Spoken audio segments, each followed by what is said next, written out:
I'm not willing to totally rule it out anymore. Oh, I don't rule any of it. I don't rule it out at all. What are you guys talking about? There's nothing you can rule out anymore with these guys. There's things in the past, I've had to say this a bunch this year. There's things in the past that like people would bring up to me, even if it was like objectively with zero evidence whatsoever. Maybe they saw a tweet one time and they're like, brother, they're all fucking doing this. And I'd be like, all right, back it up, pal.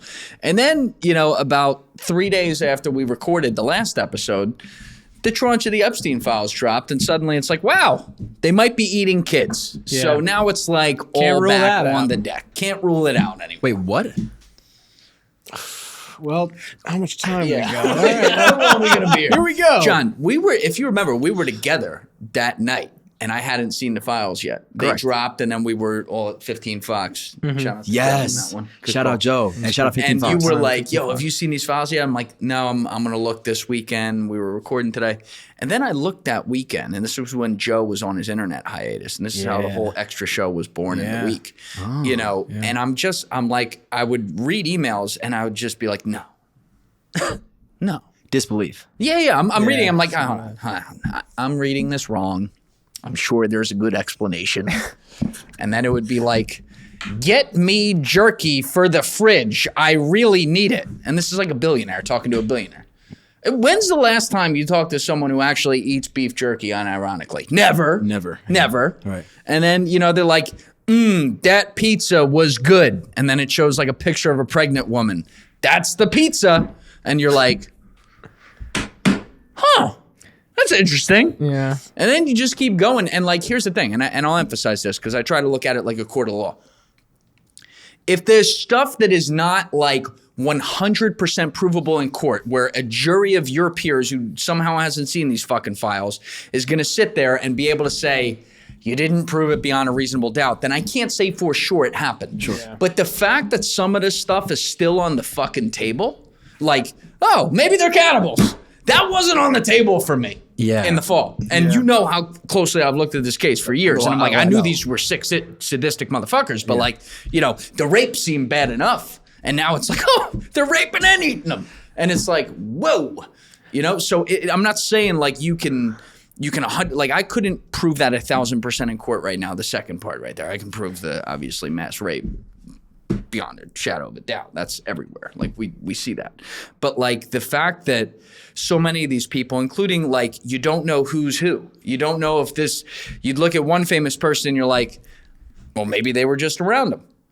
And then you look at another one and you're like, I feel like he was doing the rape, Okay. But you don't know.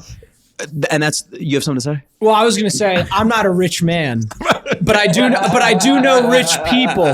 And there's not too many rich people I know who are just eating pizza and jerky all the time. Usually it's a tartare. I didn't see one of them say the tartare was good last night. So here's to be fair. And I'm not going to play devil's advocate because because we'll freak out. Right, no, I would never do that. Because I know you're I know trying you to get a rise out of me today. Yeah, I just, do you think there could have, and again, these are all possibilities. Yeah, let's throw it around. Do you think there's a potential case of like they knew people were watching, so that's why they were talking in like this weird abstract code to like almost throw it in people's faces, like, oh yeah, we're eating children.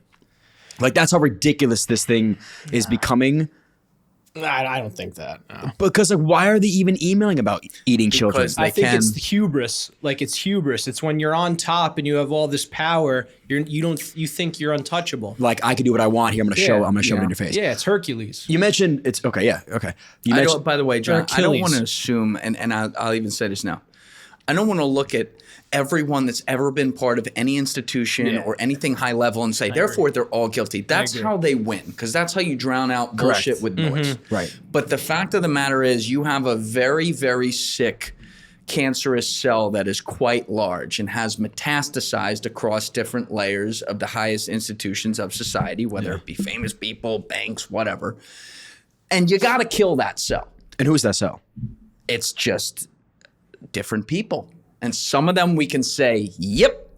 Others we can say, could be him, could be him, could be him. maybe it's not all three, but Yeah. So like Stephen Hawking, like when he was dressed as a little girl in a dress, I was like, wait, hold on. Time the fuck out. Wait, time out. Wait, time out. I heard that was fake. I heard that was not real. No, I think that photo was fake. But I do imagine they probably did that. the problem. But that's the problem. Is the muddying of the water, because I saw that picture. I was like, that's pretty fucked up. And then I was like, it was fake. Or I saw a picture of them like eating what looked like oatmeal, and I'm like, that's fucked up if that's a child. And I'm like, no, that's from a movie scene. No, that's a big problem, and it pisses me off because like on X especially, it's you should have your account removed if you're posting stuff like that. Well, listen, one thing Tyler the Creator said that I actually was like, good point. Not that I'm always just backing everything he says, but he was like, bro, there are so many dumbasses on the internet.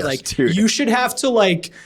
I don't like this at the same time, but it's like you're like show your ID type scenario where it's like, I agree. All right, I'm a human being, and if I say something really fucking stupid like that, somebody else said it to me on the podcast. They said the issue with how opinionated people are on social media now is there's no repercussions for it. Like you could say whatever you want and nobody even knows it's you. You could have a fake bot account and be like, this is a ridiculous statement I'm gonna make, and then you ruffle some feathers and it could have all been lies, and now you're leading people down astray, and then it's like, oh, just kidding, it was a joke. Or you find an account like me, like Men's Tips, and you're like, oh, I need this, and then they're based in India. Right.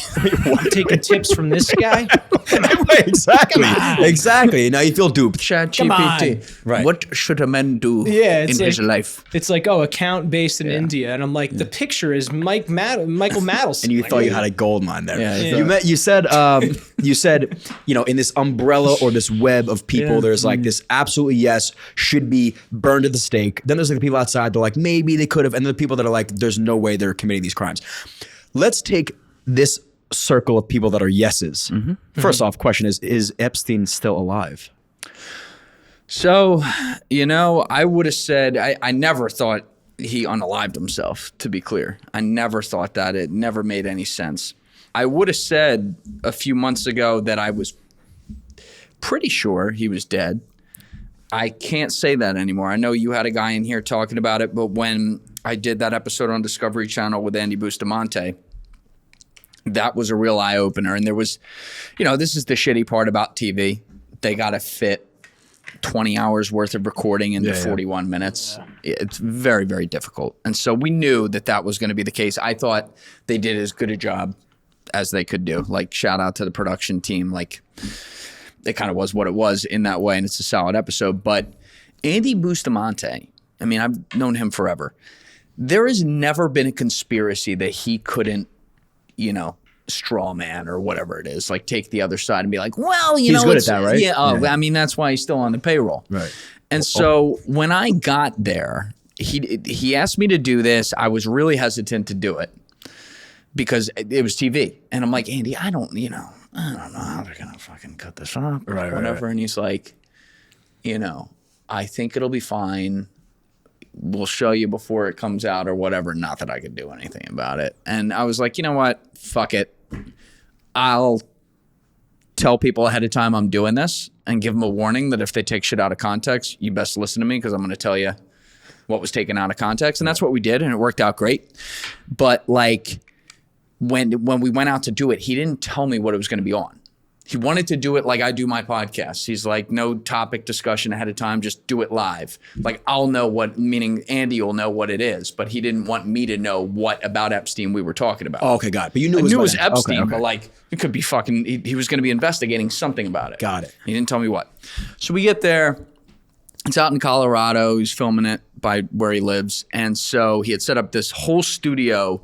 You would have loved it. It's in the basement of a liquor store. Oh, yeah, it's like straight prohibition and shit. They set up this whole studio. They got a big production team there. And I get in there for the early shoot about 4 hours after the Iran war broke out. So that was an interesting morning. But we get in there and he's like, all right, we're going to talk like it's a podcast on camera on the set for like an hour. Just talk about the case. Okay. So we start doing that. And they told us before we're going to use 1 to 2 minutes of this, but it was actually like really good. Like he and I were going back and forth. I was like, damn, wish you could use more of that. But at the end he goes, all right, so I didn't tell you why we're coming here today and what I'm investigating about this case. But the thing about it is I just kept looking at Epstein's death and it doesn't add up to me. And in my head I'm going, oh, really? Yeah. You pick the most stereotypical fucking thing. Right. Like now we got like cannibal emails and we're talking about his fucking death. We all know he didn't kill himself. Right. And so I was like almost disappointed. He goes, so if you look to your right, and I look to my right, he goes, behind that door is a perfect replica of Jeffrey Epstein's cell down to the paint on the wall. And I look and it's got the 2 caution tape. Like it was over his door in the official government documents, over the door. And he goes, let's take a walk back there. Get out of So here. we walk in. He's got the pill bottles in the same spot. God knows what kind of Who set information this he's thing getting up? from the government. He did, and the whole team, and they built it based on, he pulled out all these binders and he had every single publicly available document ever released by the government. And he went through it and he was laughing at it. He's like, here's the FBI report. There's a picture of the cell. That's a different cell than the cell they took a picture of in the DOJ report. And he goes, here's how. And he would prove it. And so we go to the cell. He and I, and this, they couldn't show a lot of this on the show because we were in the cell for 90 minutes, 2 hours. He had a dummy with him. It was hilarious. It was 6 foot. It was perfectly Jeffrey Epstein's size in a prison suit. And he and I were simulating every possible way he could have hung himself. And there was one point, this didn't make it on the show, but the most likely place where he actually did it was where the government said it happened, which was at the top bunk of the cell, which has a really small metal rod up there, which meant he would have basically had to sit. I don't know if you can see this on camera, but like he would have had to sit like this. And the edge, I'm not putting my weight on it. The edge of the rope that he tied from his sheets was right there. And we had the exact length of the rope. He would have had to be in like a crouch position and his knees would have been up. And then he would have had to jump like he's LeBron fucking James. And just snap his own neck. And missed the back of the bed because he had no contusions on the back of his head. We Likely know that. impossible. Yeah. From It would have hit the metal it was frame. we proved it was completely impossible. Not possible. But that was the only plausible explanation. There's of the what could have only happened. plausible explanation for him killing himself in the cell. We went and looked at the other side of the cell, which the government said he wasn't in, and there were problems with that. So we're going through all this, and I'm looking at Andy really suspiciously because I'm like, you work for the CIA. You know, you have never seen a conspiracy that you can't just shut down. Yeah. Like annoyingly so. I'm like, what are you getting at here? She goes, let's go back and look at the documents. Then we start looking at the documents. We're breaking down page 76 compared to 79, going back over to the FBI report and comparing this paragraph that doesn't line up at all. Oh. And then you look at the autopsy. There's some stuff that's not public record, like Jeffrey Epstein admitted in a deposition that he did, what was it, a prostate? He didn't have a prostate. Yes, he didn't have a prostate, but the guy that the autopsy had prostate. Yeah. Now you could. That's already enough for me to be like, hey, what's going on? No, that one, I swear, when Ryan that does not make sense. When Ryan came in and told me that, I was like, case closed. It's not fucking him. Dude, what are we talking about here? I literally would have been in that office like, hold on a second. Right. Yeah. What is that now? doing But now I think. I could be wrong. I think you could put a prostate back in as if like he didn't have one because he had prostate cancer and then put it back. Is that true? I need a Joe cam. Can you put? I need a Joe wait. We had one and he took it off him. Look, it's right there. It's facing the wall. He took it off himself. Yeah, so but correct me if I'm wrong. My camera to like zoom in on him while you were talking. Correct me if I'm wrong, but you can put a prostate back into a man. Yeah, why would you do that though, John? But because if he had prostate cancer, I had to remove his prostate and then put one back in. But for what? So that you could have the conspiracy Joe's giving us a wag. Yeah. So you can't. Case closed. It wasn't his body. It's not that you can't. Why would you do that? I don't know. Yeah, exactly. I have no clue. Maybe he bought it from someone in jail. Don't shoot the messenger. Don't shoot the messenger. I'm just trying to find every which way it could have happened. I agree. It says it can shift, shrink, or naturally regenerate. Ooh. Naturally regenerate. So right. he grew a prostate. Don't let anybody hear that one. That one's worse. We're gonna get a Ben Shapiro clip this week. Well, maybe it regenerated. That's what it does.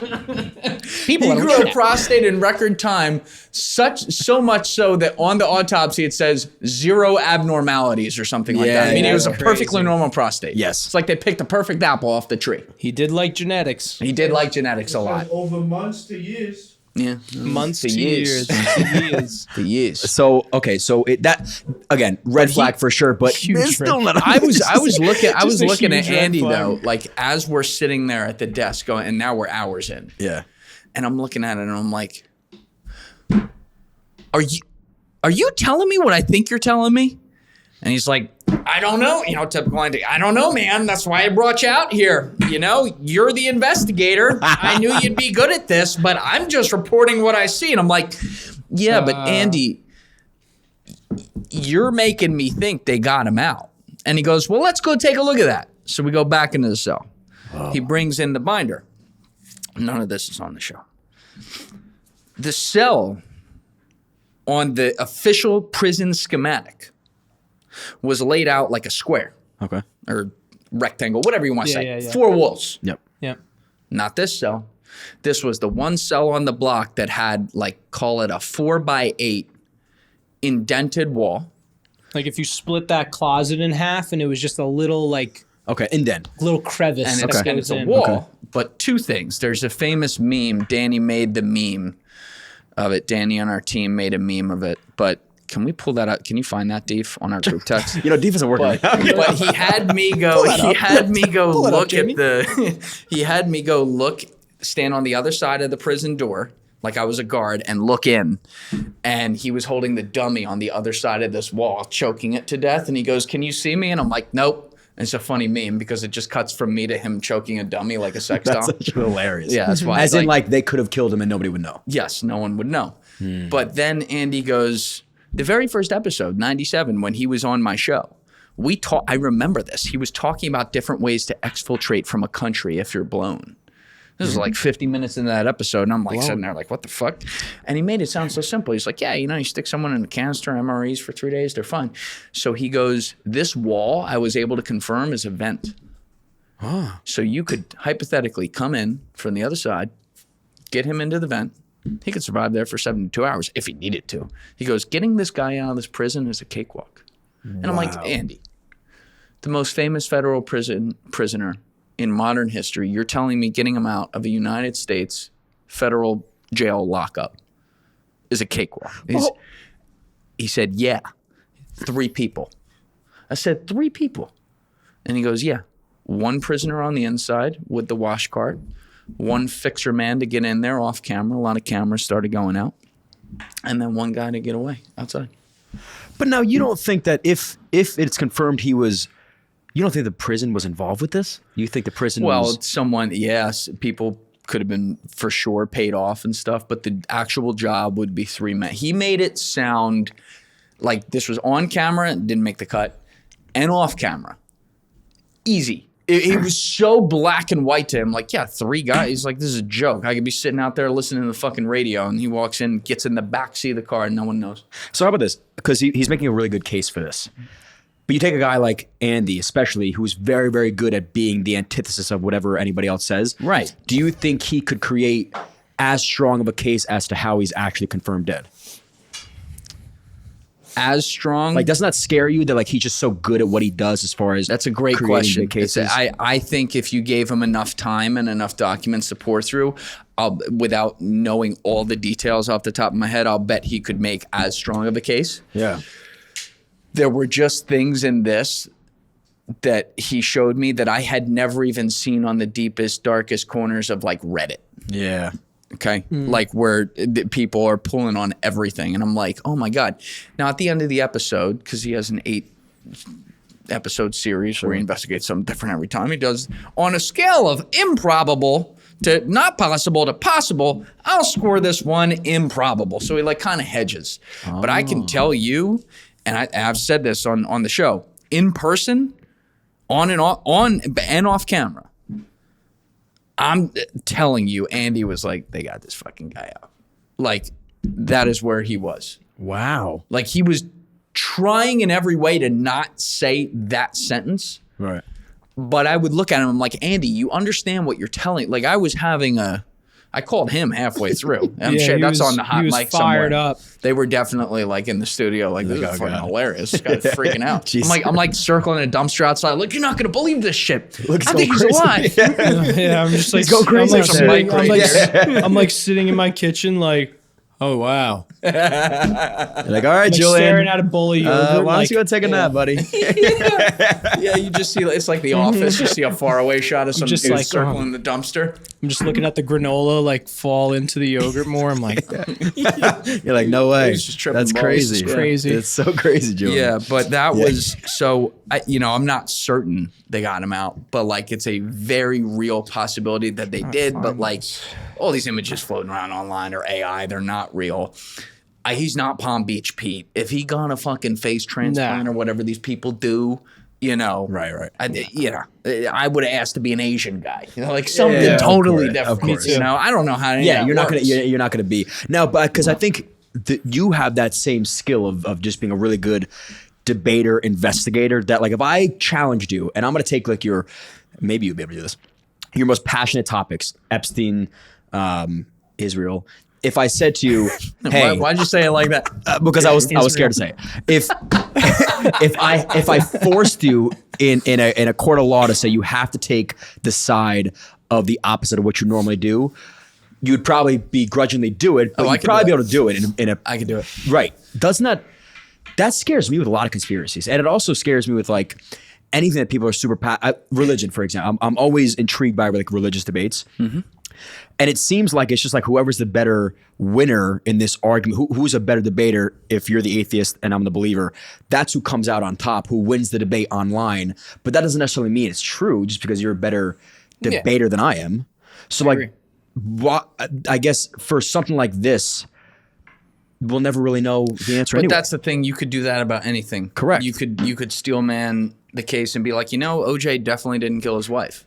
Right. You could do that, but that doesn't mean that's what they want you to do, because then it creates noise and diverts from what the truth is. Does that mean that the truth of a conspiracy or whatever these things are is like the worst comment on Reddit? No.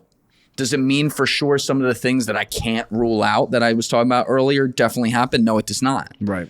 I can't prove all that yet. And by the way, I'm rooting for it to have not happened. Yeah. What? But any of that shit. You don't want him alive. Of course you don't want to root for that to have happened.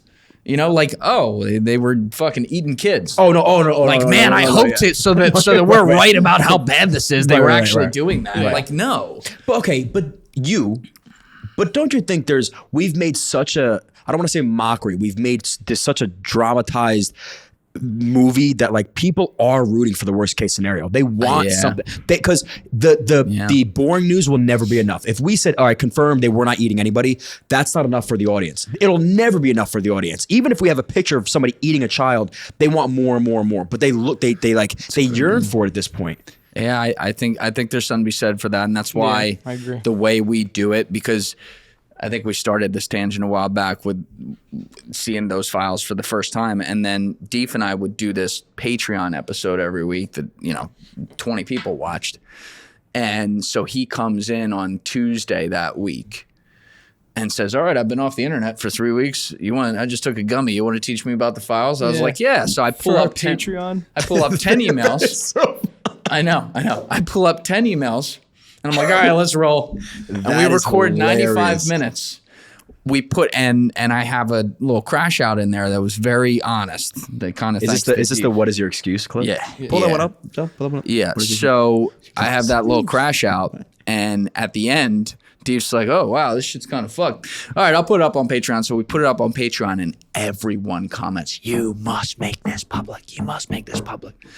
So we make it public, it goes nuclear. And then Deef and I were like, well, I guess we got to run it back next week. There's a lot to talk about. And it turned into our now third show of the week that we're doing that's having really great success. But there's two key factors here, especially when we cover the dark stuff. And it's not to minimize it. Like, I think we do a really good job of knowing when you got to be very serious about something.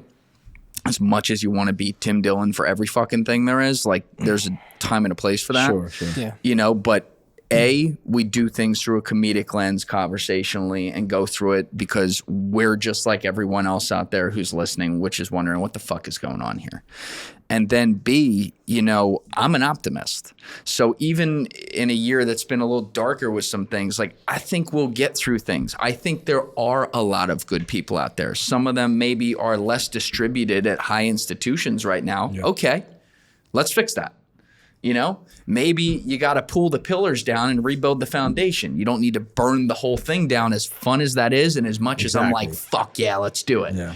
But like I've given this example before, and I think there's something to it. It's like if I walk up to the most sprawling mansion ever built, I mean, this thing's fucking, it's like a Kevin O'Leary data center, but it's a mansion. And there's 6,000 rooms in it or whatever. By the way, we're getting fucked by data centers now. It hit our bills today. Yeah, I gotta show you that. Computing. That. It's hitting all of our bills. It's now anything with computing. Because that is a topic of conversation. Yeah, for sure. It hit. Write that one down. We're all going to be slaves mining energy. It hit me in a place that I didn't think we'd get hit. So I'm coming back to that. But imagine you walk up to this mansion. It's got 6,000 fucking rooms in it.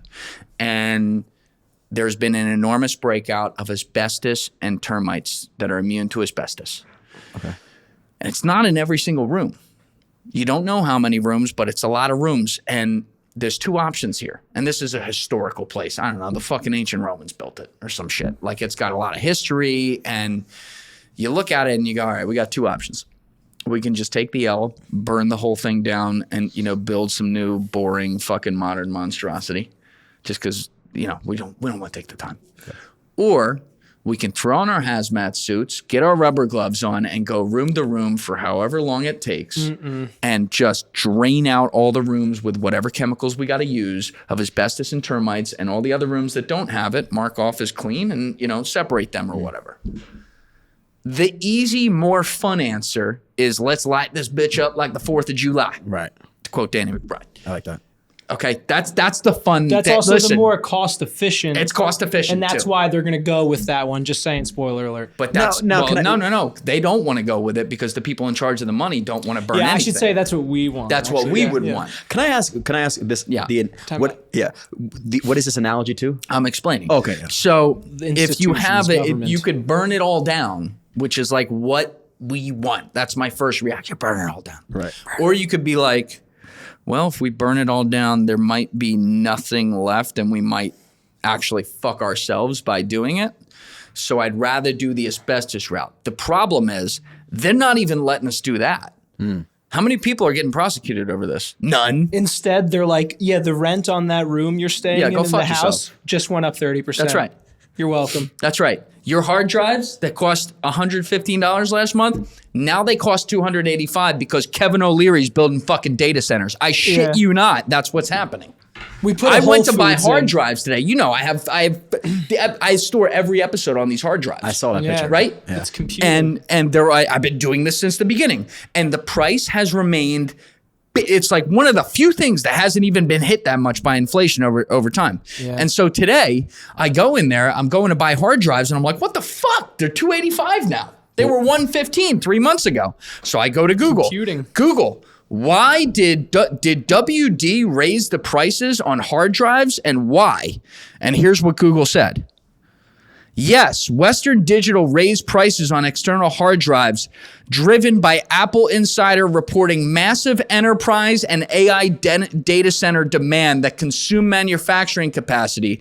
Models like the 5 terabyte drives that historically sold for around $118 now retail closer to $284.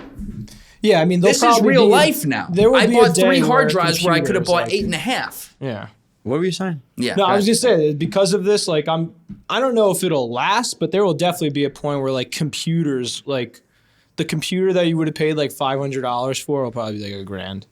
It's already I see gamers talk about it all the time, buying RAM and shit like that. I actually noticed it on that laptop we bought today. Mm-hmm. Yeah. Wait, how much was it?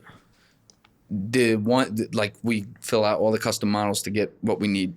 And the one that we were looking at for Amanda ended up being $4,400. Get out of here. And I know based on what I bought, there was another one that I was buying, Christian the Venezuelan, that was more decked out, to a T across the board.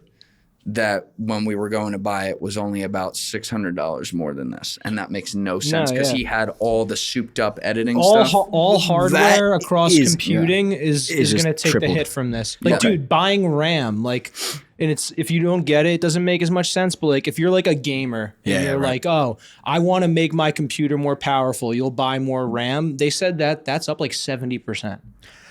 So your analogy of this gigantic house and like these asbestos-filled rooms, each room is like what is wrong with society as today. So like maybe one room is institutions. The house is AI. the It's the institution. institutions. okay. So you're saying like one room is AI, one room is like Epstein and people getting away with No, bullshit. it's all one and the same, man. It's like if you have a system where the people The house is controlling- America. Yes.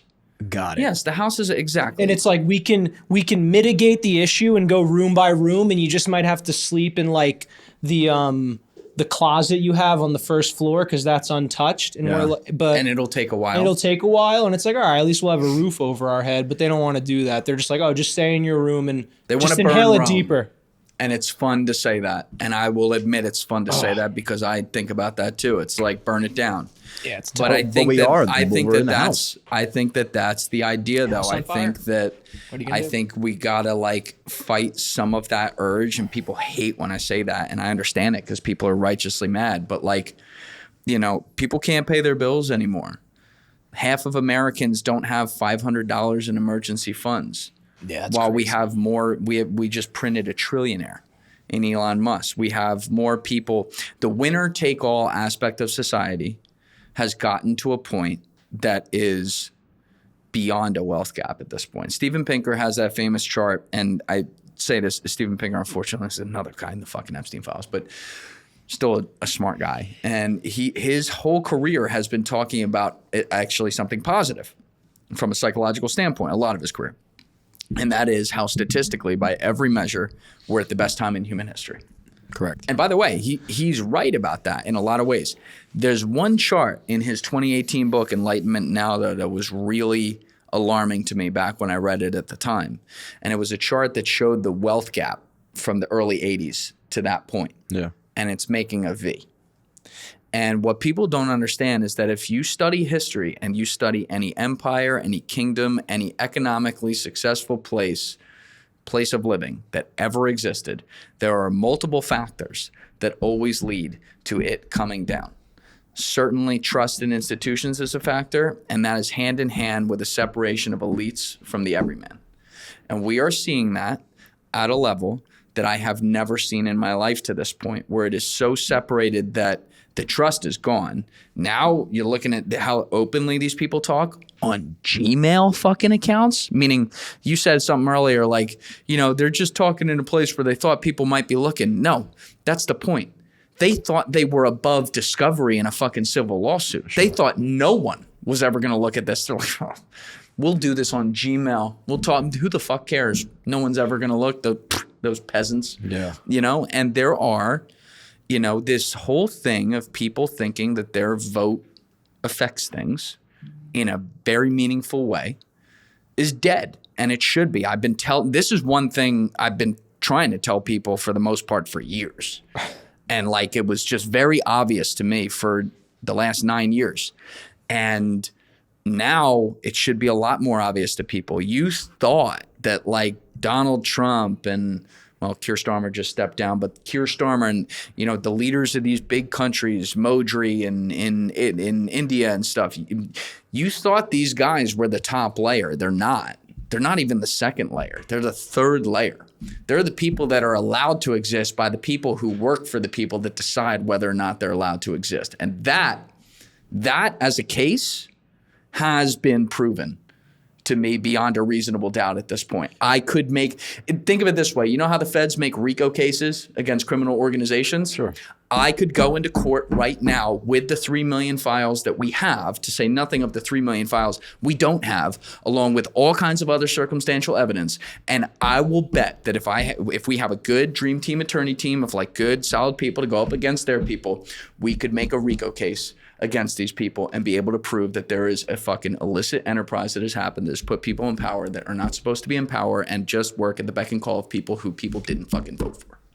So this is just confirming the belief. Yeah, no, that's. I knew I had him. I knew I just wanted to drop the Epstein on him, and we could go. You're not going to get a crash out though. He was trying. I was so close. Yeah. Actually, it's hilarious that you crashed out while he's high on a gummy. That's actually makes it. That makes it. Well, even funnier. that's what. So if you run, that's why, because he's he's giving you nothing. If you run back the clip, No, I always give. No. I always give. No, Joe's the You best. can give me 150 milligrams, But I'll like give. Joe is wearing a hoodie with glasses and the headphones over the hoodie like he's fucking Jake Gyllenhaal in Demolition Man. Yes. Just sitting back there like, wow. And then we get to that part where we're talking about my best friend, Howard Lutnick. Great guy. Right. And Howard Lutnick really struck a nerve for me because this is someone, Danny Jones will attest to this, who over the years, like when some questions would arise about him, like as a guy, like, I don't know if it ever did on a podcast, but I can guarantee you it did in like some of my conversations with Danny Jones and some other people. He was a guy I would defend. He was a guy that I would say, well, he's actually, it's a very wild story. His brother died in 9/11. 646 people from his company died that day. Somehow he was able to save the company, and that way he's a legend. Like, yeah, he's definitely a little bit of an elitist, but like, all in all, good seems to outweigh the bad. And then to see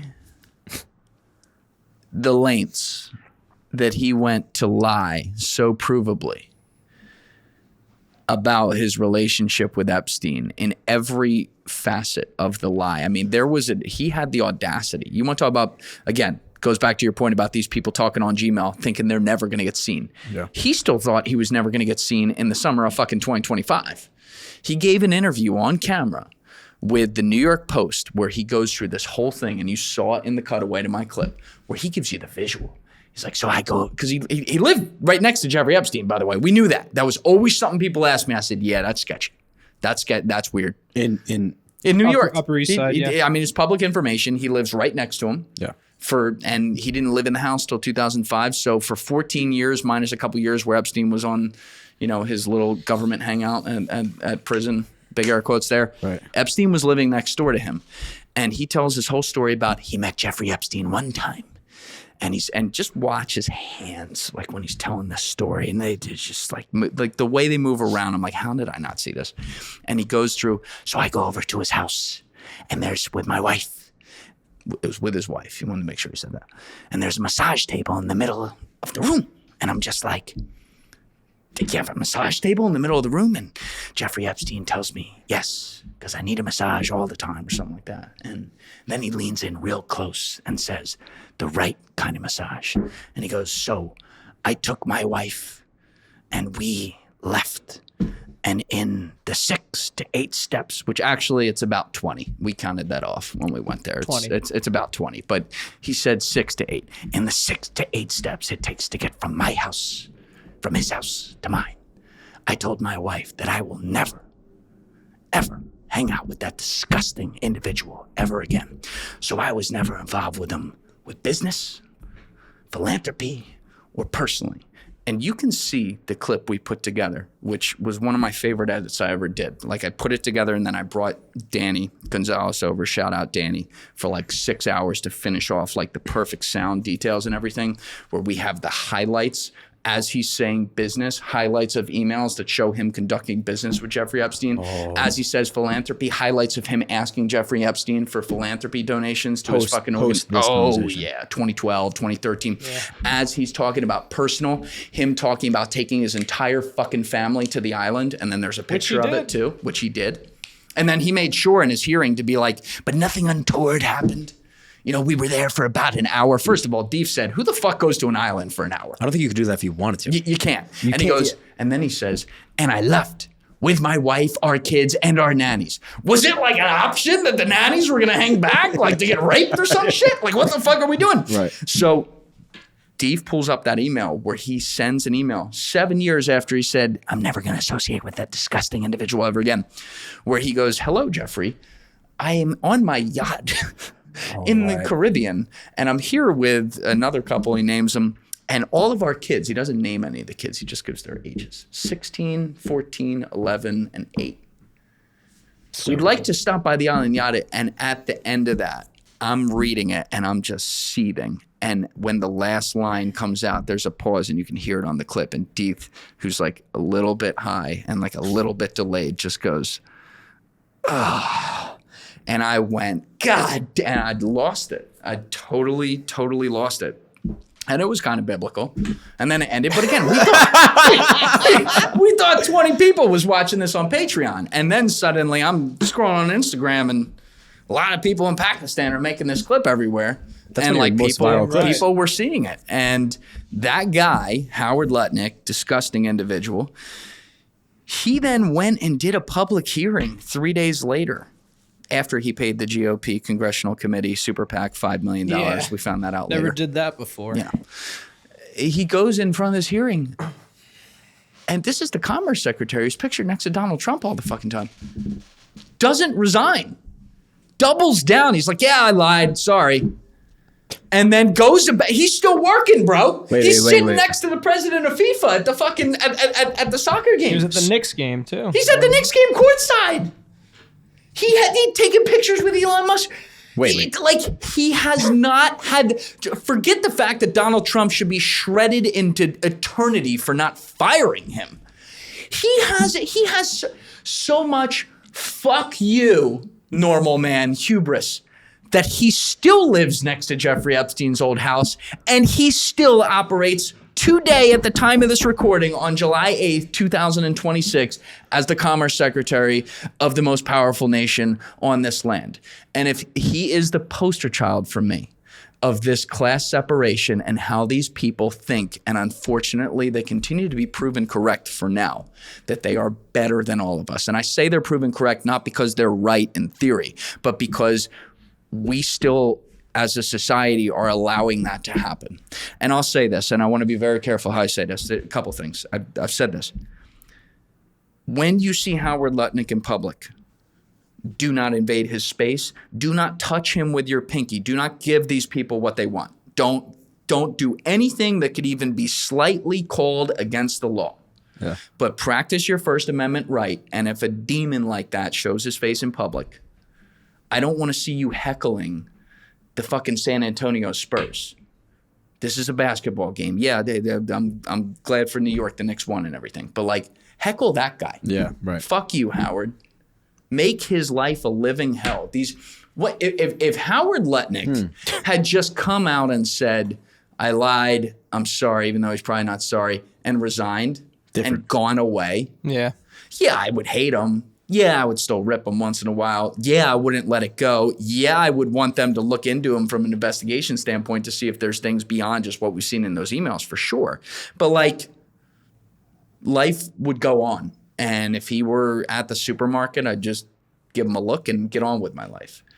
But he doesn't do that. Yeah. He literally flashes himself in your face and says, what are you going to do about it? So his apology, first off, his apology announcement is to who, and what does he say? What does he say he lied about? He's just like, well, you know, I what do you say, Deef? He's like, I don't know. I just didn't tell you.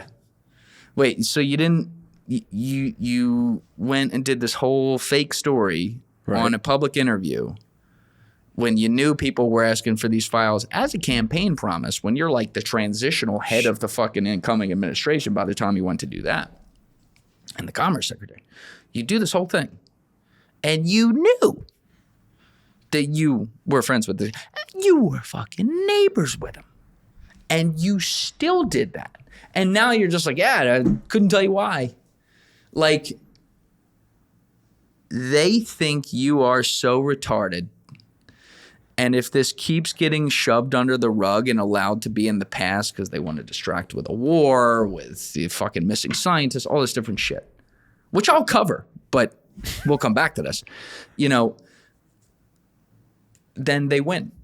Huh. And so I'm not okay with that. And there's probably only been like 2 legit crash outs in the history of the show since we've been doing that weekend show in February. And that was the real crash out. And you know what?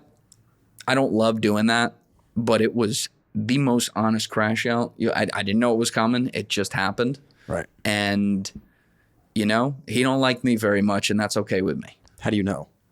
I mean, he's seen that clip. You think? Oh, yeah. What'd you do if you saw it? That clip's been seen a lot.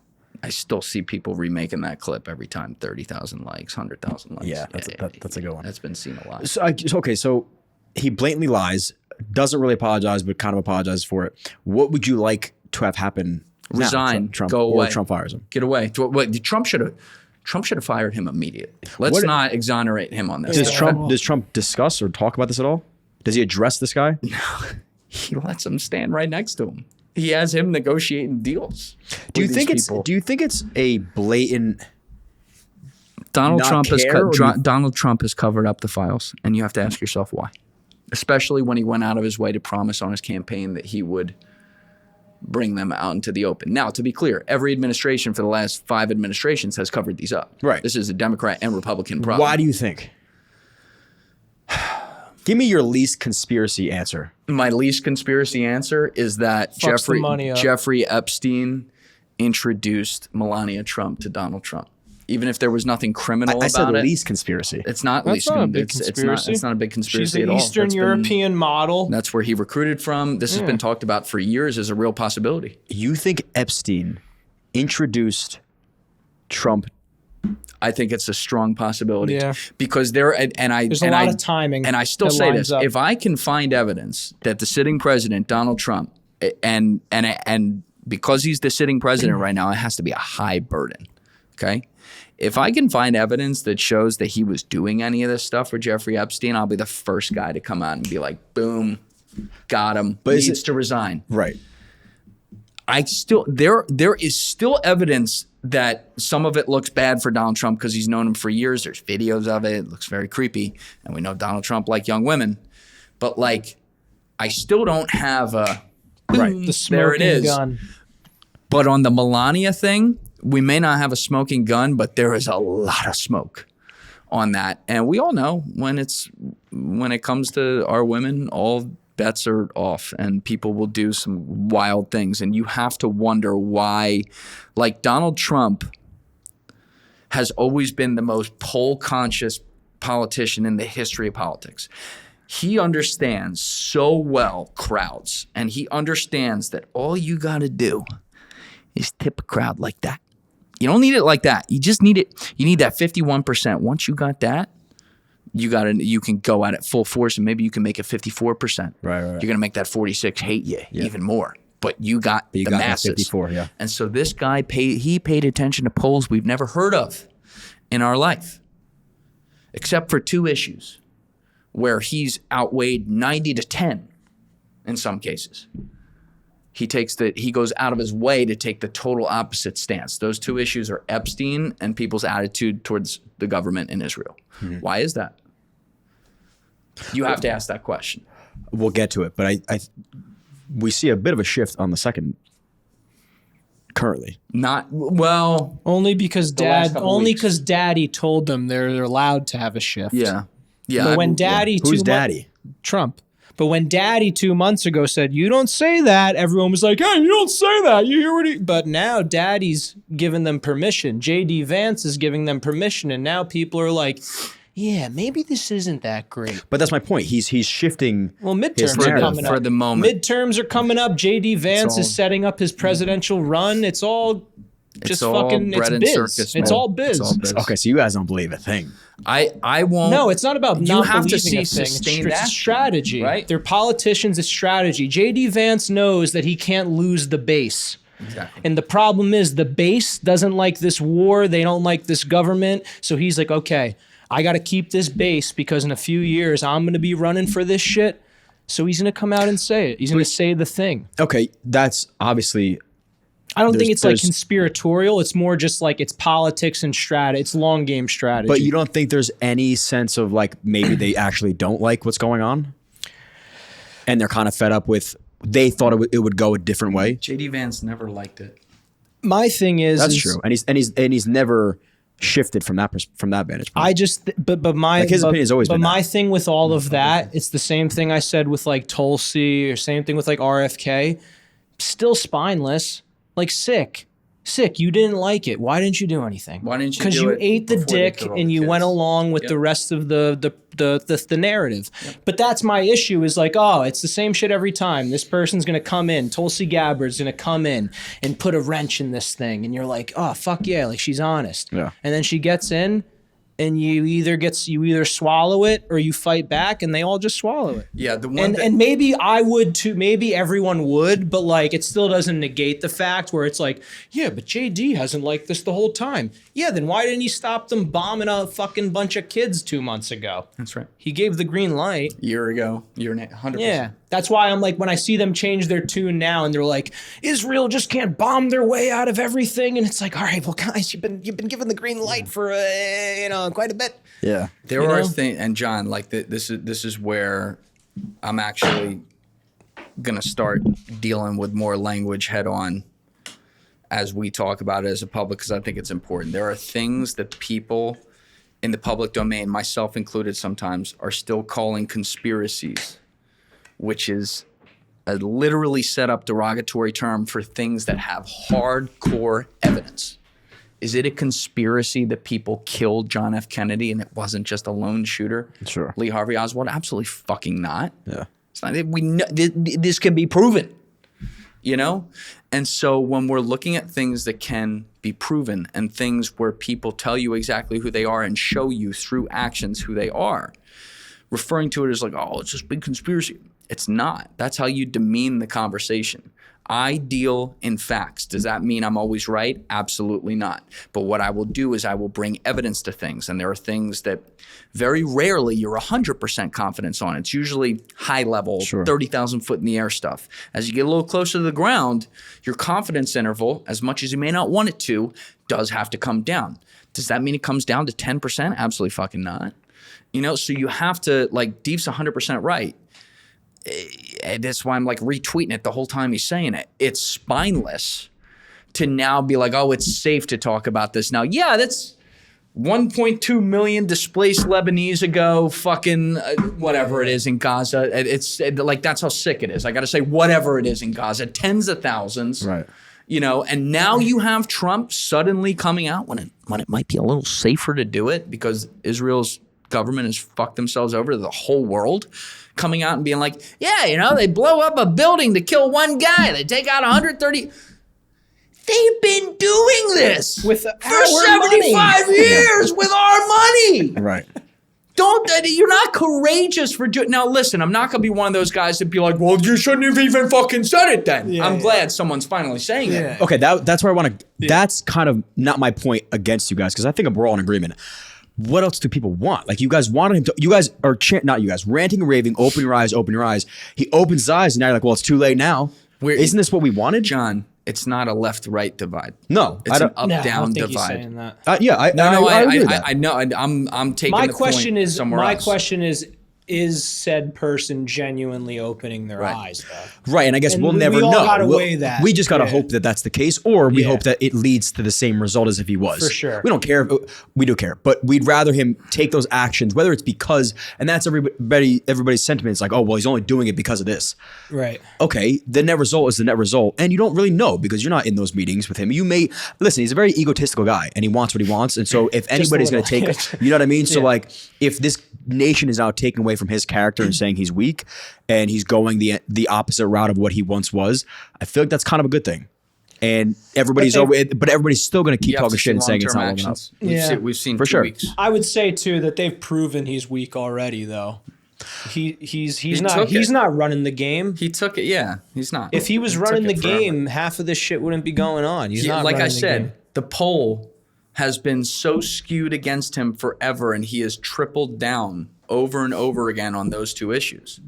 And like, who's talking about Epstein right now, by the way? They've successfully pushed that under the rug. I'm like the last guy on the Boulevard of Broken Heroes holding his hand up going, please give me a ride. Yeah. You know? And that is so sick to me. And I know people care. Even when Tony Fabrizio, his in-house pollster, polled like the MAGA cult base in March 2026, the Epstein thing was number 6 on their list. That's high up. This is like the MAGA cult base as far as I checked that New York Times report from May. I'm talking to the camera, not you, Amanda. Sorry. It's like, oh shit. But like, check me in the comments on that. But you know, like, they know this. They know people care. When people stop me on the street, one of the most common things I get is they're like, "Thank you for not letting this go," which they shouldn't have to thank me for. Like, they're not letting it go either. They should thank themselves, because that means enough people out there still care about it that they're trying to get information on it. The problem is we're all, me, Deef, everyone out there listening, we are all little nodes in an algorithm that gets to decide what it is. And the fact of the matter is, and Deef and I have tested this out too, when we don't put Epstein in stuff now, not for shorts, I'd say, or something like that, which has a way lower impact in my opinion. When we do content and we do other topics where it's like us and we don't put in that keyword, it can do better, which is wild to me. Wait, you're saying when you don't talk about Epstein, when I put in, I've literally purposely made some thumbnails before that, like, I could have done a different thumbnail because it tests better where he's not a keyword. Oh, as in like they're tired of pushing the Epstein stuff. Yeah, and it did get pushed for a minute there, which was interesting. But I'm like, you don't think it's maybe just like exhaustion from people? It's like some of it could be, but that's also some of it could be for sure. But also there's so few people talking about it now. And again, in the last 3 weeks alone, I have had people in an age range of age 15 to like 55. And I'm thinking of about 20 people that have stopped me on the street across 6 different races I can think of off the top of my head right now, male and female, come up to me, and that is the most common comment. Thank you for not letting. This is in Philadelphia. This is in Hoboken. This is in New York. This is in Ocean City. This is at the bar we were at the other day. Yes, like these are in all different places, and listen, that's anecdotal, but they're all saying that people they want, like, as sad as this is, and this is a sad statement, if you got 5% justice in something changing, it's something. Yeah. But it won't be enough. It wouldn't be enough. You're right, John. I think we but ran into an issue where like there's never going to be enough. That's the American way, dude. What? It'll never be enough? The American way is more. Right. On all facets. This is just one facet. When you see that the paid propaganda that happens on left and right media, Sure, on TV, and by the way, it happens on the internet too. I'm not saying it doesn't happen there, right. But like when you see the complete like bullshit that people are fed. I mean, you got Jesse Waters going on TV with a straight face, selling the Iran war to people, 2 weeks in, going, we only have 13 deaths. That's nothing. Look at all. Okay, go to every one of those families and say that just like that to them. 13 people that never needed to die. Sure. Go say that. Go ahead, Jesse. Go say that. I've seen you try to throw hands before. It won't go well for you. Like, go do that. But that's a paid shill. That's someone who works for someone who works for someone who works for someone who works for Rupert Murdoch. There were 2 guys personally advocating outside of Lindsey Graham and Ted Cruz and all these fucking monsters down there. There were 2 guys personally advocating for Donald Trump to go into Iran. Benjamin Netanyahu and Rupert fucking Murdoch. One of them owns Jesse Waters' fucking station. Oh, well, that just must be a coincidence. He also fired Tucker Carlson 3 years ago. Which is wild. Which was the highest rated guy on his platform, who happens to be on the opposite side of that issue. Why did he fire him? I don't know. I don't know. What does Tucker say? I've seen different reports. I don't know how much Tucker's talked about, like the specifics of it. How do you feel about Tucker? A lot of mixed feelings on it. As far as like, he has some political stances. I'm like, ooh, okay, pal. But then, you have to say on this issue, even if there's some things where he reacts with emotion, which he admits that he does and goes too far on things, he's been really brave on the Middle East issue and just trying to do it from a place of just no problem. It's just not for us to be involved in this specific thing right here if this other thing's happening. and then they just screamed anti-Semite at him over and over again. Yeah. And it's so tiring. It's tiring to me. And I've had to go to lengths, and this is something I'm good at. And I hate that I have to do it, but like, I know how to preface things really well. You do. I think in my head about when something's taken out of context in the future and how it'll be said and then what I'll be able to hit them with. And there's a recent speech I was like, oh, we're going to use that one again. And I'm like, when I call out China and their government, I'm not fucking xenophobic. When I call out Russia and their government, I'm not Russophobic. When I call out Ukraine and their government, I'm not Ukrainophobic. When I call out fucking Britain and their government, I'm not Londophobic. When I call out Saudi Arabia and their government, I'm not Saudi-phobic. When I call out the Israeli government, I'm not anti-Semitic, and go fuck yourself if you call me that. Right. And done. There's no argument for that. You have no argument. Like, you're cooked. Yeah. And I hate that people do that. And the worst thing that the advocates for that do is they then try to speak for an entire race of people. And I know this for a fact because I talk to Jewish friends about this who are terrified to say a word, who completely disagree with everything that's happening. They then go after Jewish people and say, no, we speak for you. You're not allowed to question this. We'll kill whatever kids we want. We're not killing kids. We don't kill any kids. That's a lie. If you say otherwise, you're a self-hating Jewish person. Do you know how sick that is? Who was the guy that you just reposted? So again, I refer to myself as like a say it ain't so hyper optimistic to the point where like it could come across as ignorant. But there was something you posted about, and I was like, you know what? I can't even try to defend these people anymore. It was, I forget who it was. Ben Gavir. And he said something along the lines of like, if we have to kill 1,000 Palestinian kids, and so be it. Or something. It was like very blatantly, we don't care about these people anymore. We want to take over Lebanon. And what was his actual? Do you remember? Yeah, this is a guy who makes Benjamin Netanyahu look like a Nobel Peace Prize winner. Right. Yeah. Now this doesn't also negate the fact that the other side has some extremists on it as well. Sure. Which is the core issue of what Sure they do, but so you have to ask these questions, okay?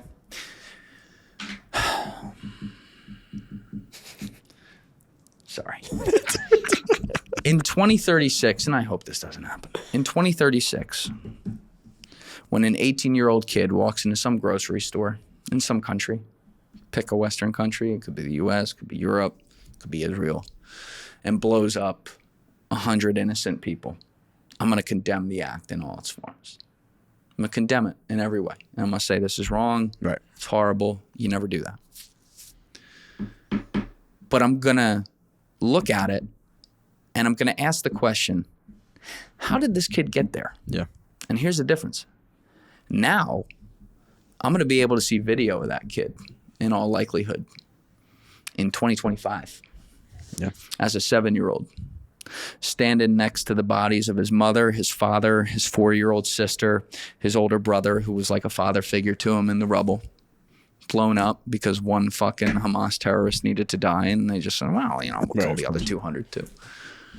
And I'm going to watch a video of him, because I've seen these videos, of him crying to the camera, screaming out that guttural thing that can't be faked. I'm going to have my friend Joseph Scott Morgan in again soon, who is the forensics guy on every channel, has been for the last 15 years, one of the greatest men I've ever known, who started his career having to give death notices to people when a loved one died. And he talks about it. I remember in episode 146, he talked about that guttural sound that people make when they have been notified. And, he tears up about it to this day. I get chills thinking about it. This guttural sound that they make when their beloved is gone and has been taken from them. Yeah. And I'm sorry, even if you handicap the situation and say, okay, half the videos I see are AI. Okay, cool. Right. There's still the other half. I've done that since the beginning of the war, by the way. Anything I see related to that issue on either side, I'm like, half of it, just assume it's fake. There's still the other half. What do those halves look like? Something is real, correct. And when you see these videos of these kids, this is not some fucking propaganda video or whatever. Mm-hmm. That guttural sound, we're going to break it down on camera with Joseph. It's there. And you can't miss it because you're a human being. And all these stories aren't all fake. Mm-hmm. If they were, they'd let journalists in there. They don't. They never will. Because they know what they're doing. And I'm I'm going to condemn that terrorist 10 years from now. I want to be very clear on that. And I don't wish for any of that to happen. I hope we have peace. And stuff like that is not common stance. I'm just not the most optimistic on that issue. And I'm going to condemn the act, and then I'm going to ask the question, how did he get there? And I'm going to have my answer really quick. And then I'm going to once again say, like I've been saying for the last 5 years on different contexts in my podcast across all different issues, man, how can we avoid this in the future? And I'm going to watch, in all likelihood, the same types of people make the same types of mistakes from a back room in some fucking Western government and say, yeah, we're not there. We don't have to see it. And they're going to make more of these people. So you want to know how you get some radical Islamic terrorism? Blow up all their families. You'll get a lot of them. So the whole there's bad on both sides. You're right. But you look at Hezbollah, I agree it's a bad organization. You talk to people in Lebanon who are not in Hezbollah, they'll tell you it's a bad organization. When did Hezbollah start? 1983. Oh, see? Beirut bombings. Yeah, that one was exactly what I was referring to. Beirut bombings. 1982, I believe. We'll check that in the comments. But it rises out of the ashes of people being murdered at scale. Sure. Okay. And I completely agree with everything you're saying. But it goes both ways too, right? There's a reason why IDF is so extreme comparatively, and I'm sure you could make an argument for the other side. But I think it has to come down to, unfortunately, and I'm going to ask you the question, you have this major issue. What is the solution? And obviously, as Americans, we are pro-America first. What is the best solution? And you hate even sounding this selfish, but it's for us, because if we say, yeah, blow up Israel and take away their land, what's next? I'm not saying that's a solution. I know you're not saying that either. No. So number one, I guess my question is to you, what is the solution? Number two, what does it then lead to? Who is the bigger threat to us? I think that's always the major question. It's a great... Think us. Yeah. Huh? The biggest threat to us is us. Don't try to get a soundbite out of me. It's true. Go ahead. That's crazy. It's true. You think we're a bigger threat to us? Hamas exists because we created them. Yeah. ISIS exists because we created them. Okay, fair. Fine. That's fine. Inflation exists because we print the money. I get what you're saying, but as of right now, I know. Crack floods the streets. I get it. Because we put it there. I understand, but that's that's like saying let's ignore all the good things we've done and let's hyperfixate on the bad things. We've done a lot of good. Right, and that's fine. You could literally get porn anywhere, which I think is horrible. It's impressive. I think there's certain things. Jobs though. No, I'm kidding. I get what you're saying. I do. We have created a tremendous amount of good. Yeah, and then trickle down. There are things that have turned into bad. Well, yeah, I don't even know. Yeah, I mean, we've done so much. I don't know if the good trickles down into that bad stuff. No. I'm saying there's good and there's bad. They're all separated. Right. But I think it's the biggest thing we have to fear is fear itself. And when it's who's the issue? It's it starts right here, I think. I think we like to create the issues out there to then fuel the thing. Yeah, no, for sure. But I don't think it's hey, we're going to create this issue to hurt ourselves one day. It's we created this issue, didn't know what it was going to lead to. That's hubris, though. Correct. But that's my point is we indirectly, maybe in hindsight, created this problem that is now a bigger problem, but it wasn't the intent 50, 100 years ago to create this problem. Maybe it was a lapse of judgment. Maybe we didn't realize what kind of problems we'd be causing. The way I it's super simplified, but I just look at it as an example of man, we need that oil. We prop up this militia group, starts this whole conflict. We get our oil, we get out of there. But now militia group in 5 years is beheading U.S. journalists. I'm not saying that we have the intention of in 5 years this will happen, but we are selfish. Like any country. That's right, correct. The hubris and the selfishness leads to these terrible consequences that we do not even care to play out in our heads. Because we don't have to see it. The people that make the decisions do it in a back room with, oh, did you get Dunkin' today or Starbucks? All right, by the way, who gets to die? Yeah, but also too, in that, and it sounds evil, but it's also as simple as they're just making lots of money. They're just making they're making millions and millions of dollars, and they're why the fuck would I let this fat piece of shit in Kansas who shoves McDonald's down their throat tell me how I'm going to make my cheddar? I'm sending their kid to Israel to die for the cause. Like, you know, like that. I think that's. I understand. It sounds evil. I don't. No, I know you're saying. Deep's cooking today. I believe in all the good. Like I do believe in the good. Yes. I don't want to sound like a pessimist. You have to. No, I don't think. I don't think you're. That's why Deef's great. Like you have to look at the real issues, understand where the cancer cells are, and then if the good way to communicate it for people to understand it is through comedy, fucking do it. Like that's how it's done. Yes, and I know what you're saying. The biggest threat to us is us at this point, but other than us, like taking outside threats, who is more likely to want to topple us? And it's probably one side over the other, or maybe I feel like and that's the bigger right. Correct. You could also make an argument. You could say, well, China's a threat because of XYZ. Or Russia or Mexico is a threat because of XYZ. You know, Iran is a threat because of XYZ, and soon they'll say Turkey is a threat because of XYZ. So I think Canada. It's just really it's you know, it's the same shit that we were saying with the show last year when you guys got to come and see it. Italians were the ones when they came off the boat, but in 10 years so for now it's this. Yep. But maybe this AI race will pick up and China will really start to get some ground, and then maybe we'll say, you know what? China's going to nuke us in 2 weeks. We're invading China, and that's how it'll go. So, John, why don't wave our we? flags. Deef just took the words out of my mouth. Why don't we invade China? If we're invading Iran, why don't we invade China? Yeah, they're committing a genocide on Uyghur Muslims. They're committing a Muslims genocide right on Uyghurs every day. They're a way bigger threat from a GDP perspective. They're a way bigger threat outside their borders. They can't get sanctioned into perpetuity. They're building economic bases based on fucking mafia level loan sharking around the world, where they know they're getting countries that can't fucking pay in their debt forever. But why don't we just invade them tomorrow? Well, because that's answer's not obvious. how the world works, Correct. dude. And that's the biggest thing. And it's funny because people are so pissed about this situation. I get shit for saying this. I don't care. I will keep saying this because it's true. Yeah. The regime in Iran is evil. The people that run it are not good people. They have even if some of it got exaggerated over the years, they have demonstrated to kill their own people over the years. Right. They obviously don't like the Western world. They adhere to some strict religious dogma stuff like that. All that's true.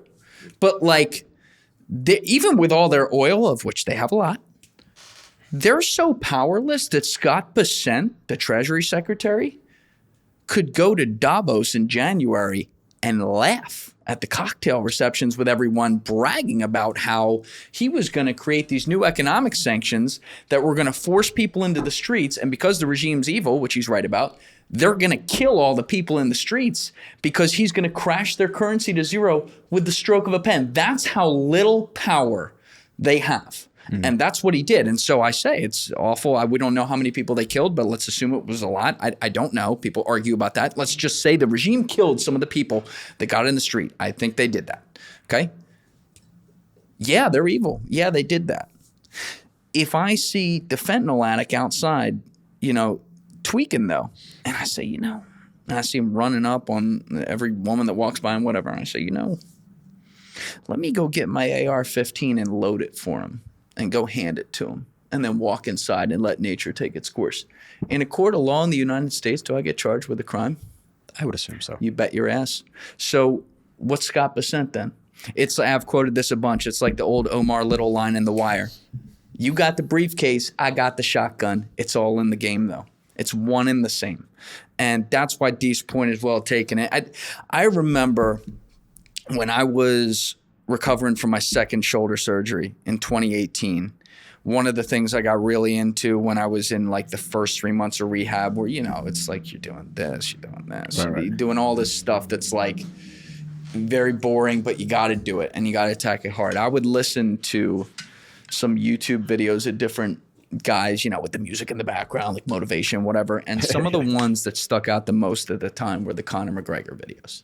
This is like about a year after he had the Floyd Mayweather thing. Yeah. He's still kind of on top of the world, yada, yada, yada.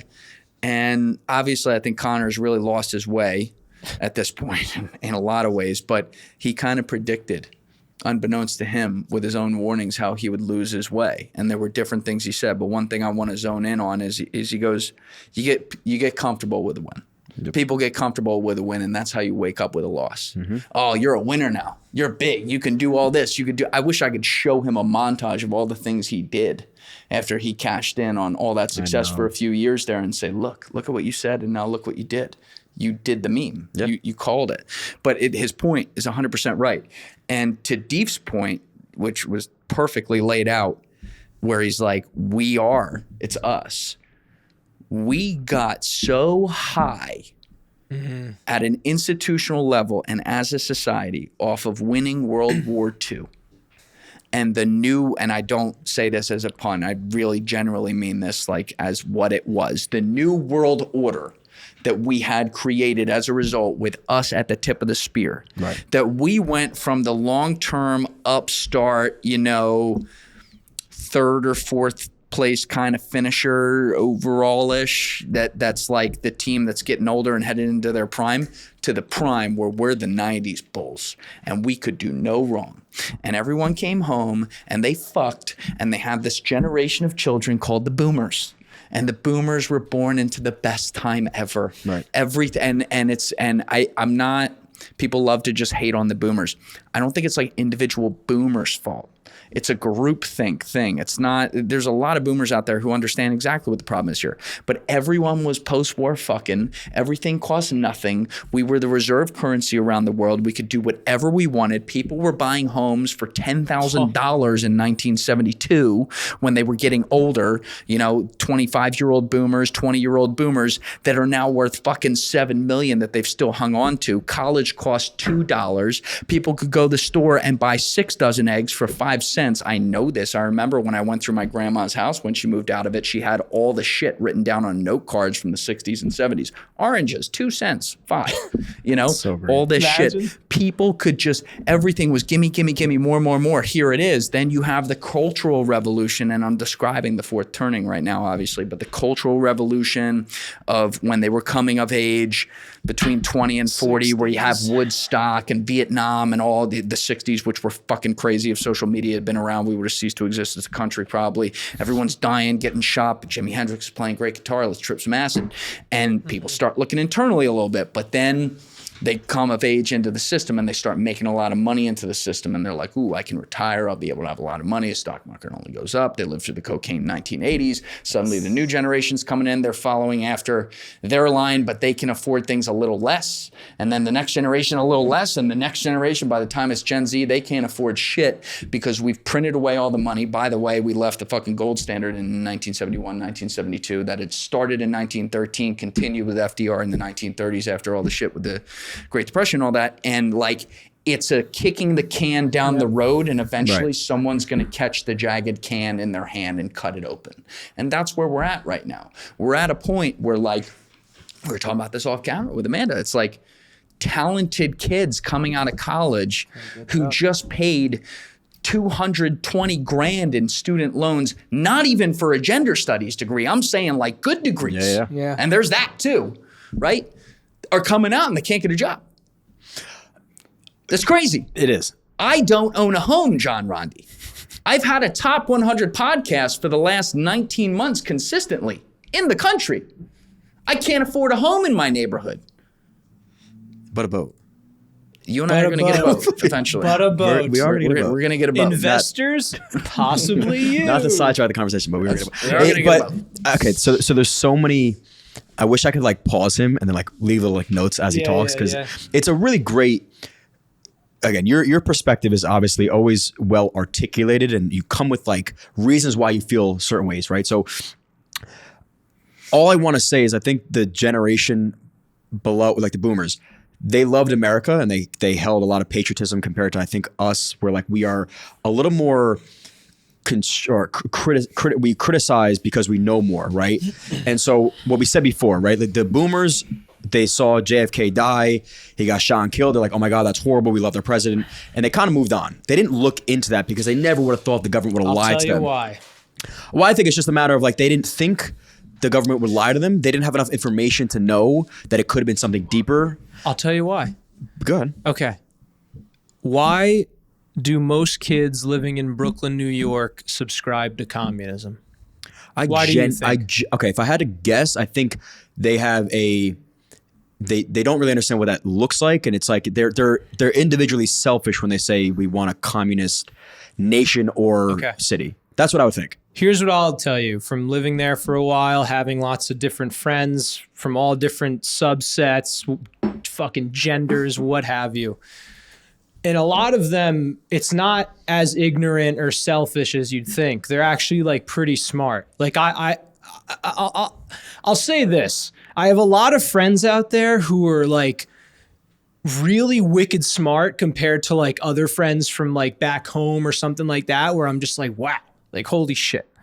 But if you're one of those kids who feels that way, you came out of college, you still got $50K in debt, you work a job, but you're living paycheck to paycheck because your 4-bedroom apartment with 3 other roommates still kind of costs you a little bit, and the groceries are adding up, all of that. Okay, so what does that say?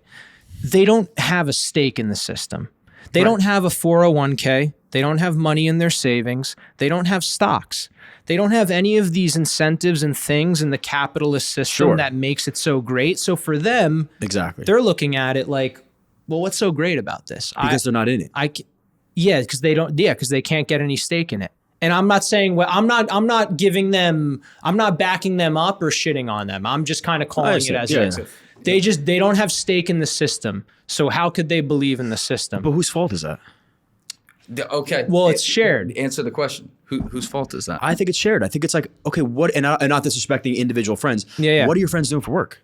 Are they working as a barista and they're complaining why they can't pay the bills? These are the same kids that might have like a high paying degree but can't get a job. So yes, they are a barista. Or right. Like so now they're mad that they got beat out for whatever reason for a job that actually provides value to society and makes real money. Right. So now they're going to say, you know what, fuck the society because I can't fit in. Right. I want something that's going to be cheaper and I can afford to live in one of the greatest cities in the world. But think about this.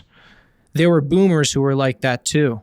And made 50 cents a week. The difference is I could be a waiter and put myself through NYU. So the reason why boomers are so patriotic, like you said, is that they had incentives and they were okay with being propagandized. Why would I care about who killed JFK if I can afford a home and go on a couple of vacations a year and not be over my head in debt? Why would I care what really happened with the war in Vietnam if I have all these things, all of these benefits of being even lower middle class in our country?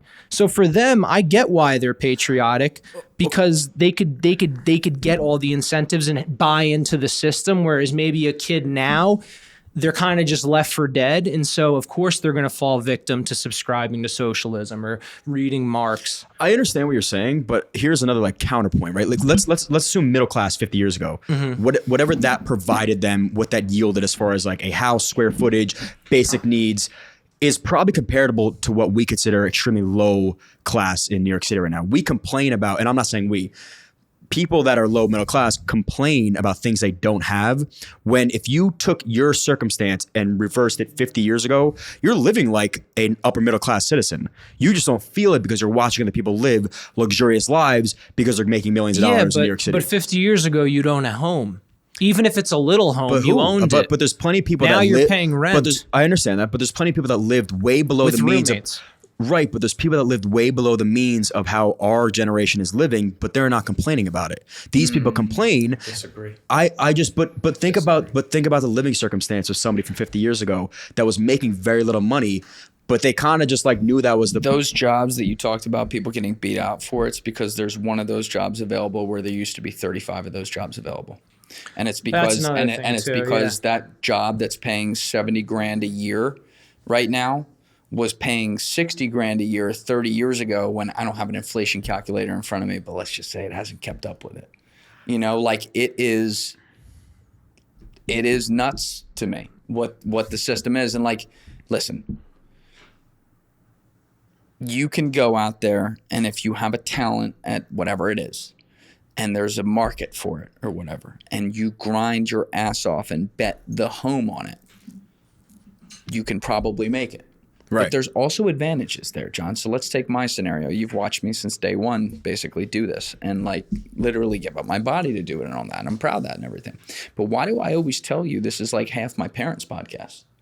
I tell you that because you saw it. The first 3.5 years, they let me have a studio in their house that I built in an extra back room. How many kids in America have that opportunity? How many kids in America are only children whose mom was a public school teacher and cared about education above everything else, including the fucking clothes she bought, to the point that I left college without debt? Right. That's not like being born on third base. That's like being born halfway down the third base line. I agree. Okay? Yeah. So I really don't have an excuse, especially if I can combine that with what I would like to think is a talent here and all the hard work I put into it. I really don't have an excuse to make it. Right. Not everyone has those two major fucking advantages that I did. And when you are also young and don't know anything about the world and don't have people to really tell you the things that are important and you're trying to figure it out for yourself, you get disillusioned when you come out and there's no fucking opportunity there. Okay, wait. Someone like Amanda should never have, and I'm very glad you were available. It all worked out for you, right? But like, and for me, obviously. Right. But someone like Amanda should have never been available. Chaz had 56 candidates lined up ready to go. She was the first one to walk in. 20 minutes in, I texted him. I said, cancel the other 55. I'm like, I can't believe this girl's available. Okay, there Shouldn't be. That is a systemic problem. but sure. How many jobs did you apply for, by the way, Amanda? I mean, I could get a number. It was 250 something? That was just on Indeed. That was Just on Indeed. LinkedIn. Does that sound like a low effort person? No, I don't think so. I'm not taking away from people that are grinding and struggling to find jobs. And I think the job market is a separate issue for sure. I think it's a level of expectations based on what people see, right? So for your example, you're now stimulating the economy. You're creating jobs. You hired somebody that would not have had a job without you there. Cool. Look at Right. that. You hired actually 4 or 5 people, right? You are creating and stimulating the economy way more than other people are. Stimulating Venezuela too. You are, right, exactly. Yeah, right. Christian to But there are Venezuela. people there are people in this country, and maybe in Brooklyn or wherever, that would see you and say, you know what, he got a better shot or an easier way because he had parents to help him out. Meanwhile, you are helping more people than they ever will because you're doing something with what you were given. And I'm not saying I think you made a point where you said I had the chance to quote unquote make it because my parents helped me in the beginning, for sure. And I could say the same thing. Right. It's part of it. And that's not the only thing. Sure. I think we don't really have there's no objective definition of what quote unquote making it is.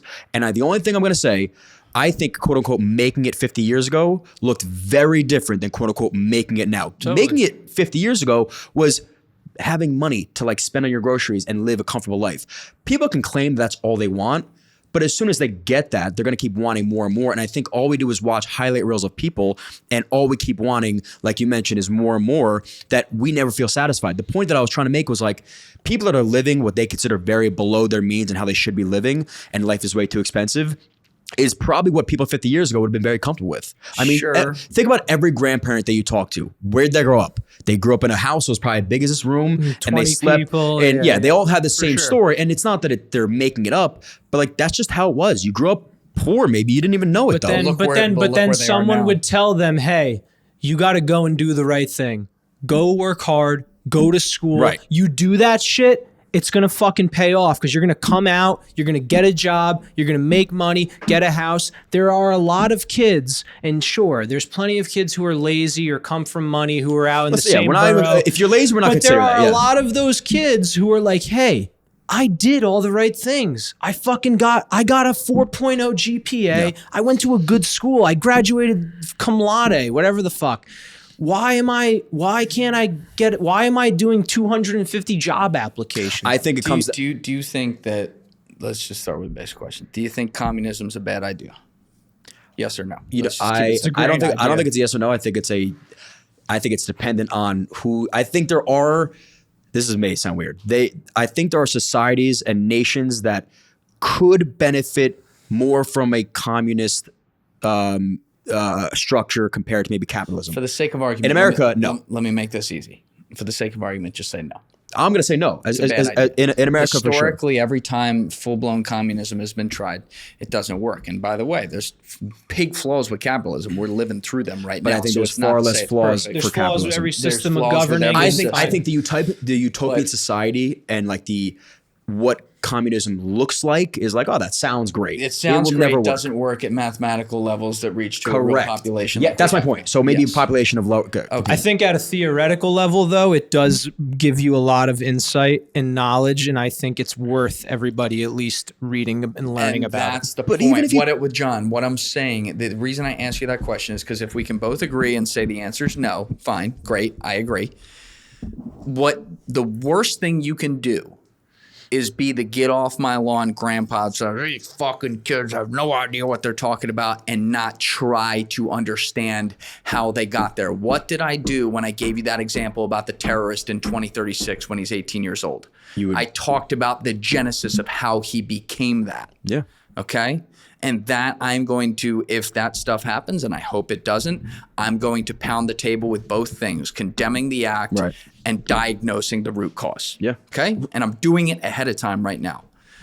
To not do that same thing with people voting for Mamdani who are especially people between the ages of, say, 22 and fucking 30, and not try to understand why they got there and instead just say, well, they complain about things your grandpa wouldn't. They have a different world. Right. It's a different world than they have. My grandfather, his father was a cop in Philly. He died after trying to save a couple kids drowning in the Schuylkill River when my grandfather was 2 years old. He had, I guess, like an Italian immigrant mom, and he had 5 brothers. And so when he died, in those days, you were shit out of luck. That's what it was. And so he had a job from the time he was 10. I had a job when I was 14, but it was like by choice. It wasn't like to fucking pay the family bills. I got to go spend some money on the job, right? These are two very different things. He's working nights. And he ended up working I forget if it was, he went to night school in high school, if that was even a thing, and worked during the day or the other way around. Either way, he held a job packing fucking cans at night in high school. And long story short, the one benefit that he did get from his father being killed because he was a Philadelphia cop was that he could go to any Catholic high school in Philadelphia that he wanted to. And so he was able to go to like a decent high school in town. Then he went and paid for college and everything and got through it because in those days that was doable. It was doable with another job, and there was something on the other side, especially if you were willing to work hard. Long story short, he was a massive success and lived the American dream and everything. And I'm never going to take that away from him. Like, he was my hero for every reason in the book, and someone who taught me more about life than probably anyone I know. Right. That doesn't negate what, at a mathematical level, a way larger portion of society is going through now when they were sold this same dream, and it is now at a level where the price to entry is fucking 80 million times past that, and where you see a wealth gap to where, it doesn't even make sense. Now, it's a slippery slope if you say, for example, I don't think Elon Musk should be a trillionaire. I think that's crazy. The reason it's a slippery slope is because if you say that, well, that means someone needs to legislate that he can't be a trillionaire. Yeah, which means that when yeah. people legislate he can't be a trillionaire, those same people could say, you know what, I don't think someone should be a 500 billionaire, and then a 100 billionaire, and then a billionaire. And we know where this goes. So I'm not going to say that. But do I think it's healthy for a society when half of Americans don't have $500 in savings and they were sold all these lies I already laid out earlier, that a guy is worth $1 trillion? No, I don't think that's healthy. And if you think that's sustainable from a psychological standpoint, you're crazy. Matt Kemenash, back in episode 43, I've quoted this a lot, had a great fucking line where he said, when inflation is at 10 to 15%, people are pissed and they're tweeting, something like that. What people don't understand is that when inflation gets to 40%, even people that don't understand what inflation is, they're going to feel it. Yeah. And they're in the fucking streets. Yeah. And so I don't advocate for any of this stuff. I want to figure all this stuff out. And I want to be an arbiter for hey, let's talk about this and fix the system. Let's be optimistic. This is America. There's still a lot of great things here. I believe all that. But I would strongly recommend to people out there who think that something like a French Revolution can't happen here to get that thought out of their head and figure out a way that they're going to be a part of the solution to make sure it doesn't, because it can. We are animals. Humans are animals. And when we are pushed to a level that is beyond sustainability, bad things can happen. Okay, but I'm agreeing, but my only pushback again is you said when people are pushed and they're angry, they're going to revolt. The poorest, I'm not talking about homeless. I'm talking about like people that consider themselves poor, but they're living in houses. That is not even comparable to like a third world country poor. Depends where you look. That's not always true. That depends where you look. Where would it be comparable? So if you're talking about things like running water and stuff like that in certain basic places, human needs are all pretty much available for every quote unquote poor person in this country. And I'm not saying that, well, they just got to work harder, because I would never come from that vantage point, right? I was afforded things that maybe most people weren't afforded. And I'm thankful for that. But I look at people and you're like, you're getting so angry. I think, again, it's like, what do you necessarily want from your government, or what would be the solution that would make you happy right now? Hope. They want hope, and when they can't find it, and you're at a young, especially when you're at a young, impressionable age, or if you've been in the system for a long time and were promised all these things and actually maybe did work hard and then nothing materialized, and you're fucked, childless, and paying rent in some shitty fucking place, and you're 50 years old, you're going to be pissed off, and you're going to want to have someone fucking pay for it. And if someone like Mamdani makes you feel good because he says, I'm going to make the man pay for it, you're going to go with it. Instead of writing these people off, you have to understand how they got there. I agree communism doesn't work. But like, I'll be goddamned if I'm going to sit here and fucking lecture people for voting for that guy. Who are they going to vote for? Andrew fucking Cuomo? Who couldn't be helped to get out of his fucking security-laden black car to talk with people while he was on the campaign trail? Sure. Oh, I don't think it's, I think people that are shocked that he won blow my mind almost as much as the people that voted for him. They're usually people who like don't know shit about New York. Right. Like you listen, like you just said, I agree. And you use the example of the like the suicide bomber, right? It's like, I get it why you voted for him, but maybe it's the job of the people to sort of come together a little more and like educate. And if we think it's so bad that he's running New York City, let's educate people as to why we think that. Okay. I think I agree in theory, but again, you got to, and I don't want to like pick apart your words here, so I apologize if that's how it's coming across. But like the whole like, we'll just talk to people and show them the error in their ways. No. You got to get to people where they are and exchange ideas and genuinely listen to them and listen to where their ideas might be good and maybe their solutions are just historically a little bit off. And by the way, we haven't even talked about the reason Mamdani actually won the election. Oh no. Which is the craziest. He didn't win the election because he's a socialist. There's two reasons he won the election, and the second reason was the viral reason. The first reason is, I think the guy's a sleazebag politician. I can kind of spot that stuff. I don't like any politicians regardless of where they stand. Right. But like, he's a talented motherfucker. This dude, messaging. Oh my God, his riz, when he needs to turn that fucking thing on, he's got it. And he had an amazing content team to create whatever beautiful world they wanted to create with all the filters they created. Right. And he went out to people in neighborhoods that flipped for Donald Trump in 2024. And as a socialist, instead of looking at them and saying, how dare you, how could you vote for that orange man? He said, hey, even if he's totally faking, and he probably was, but like he at least put on a great performance, Robert Downey Jr.-esque.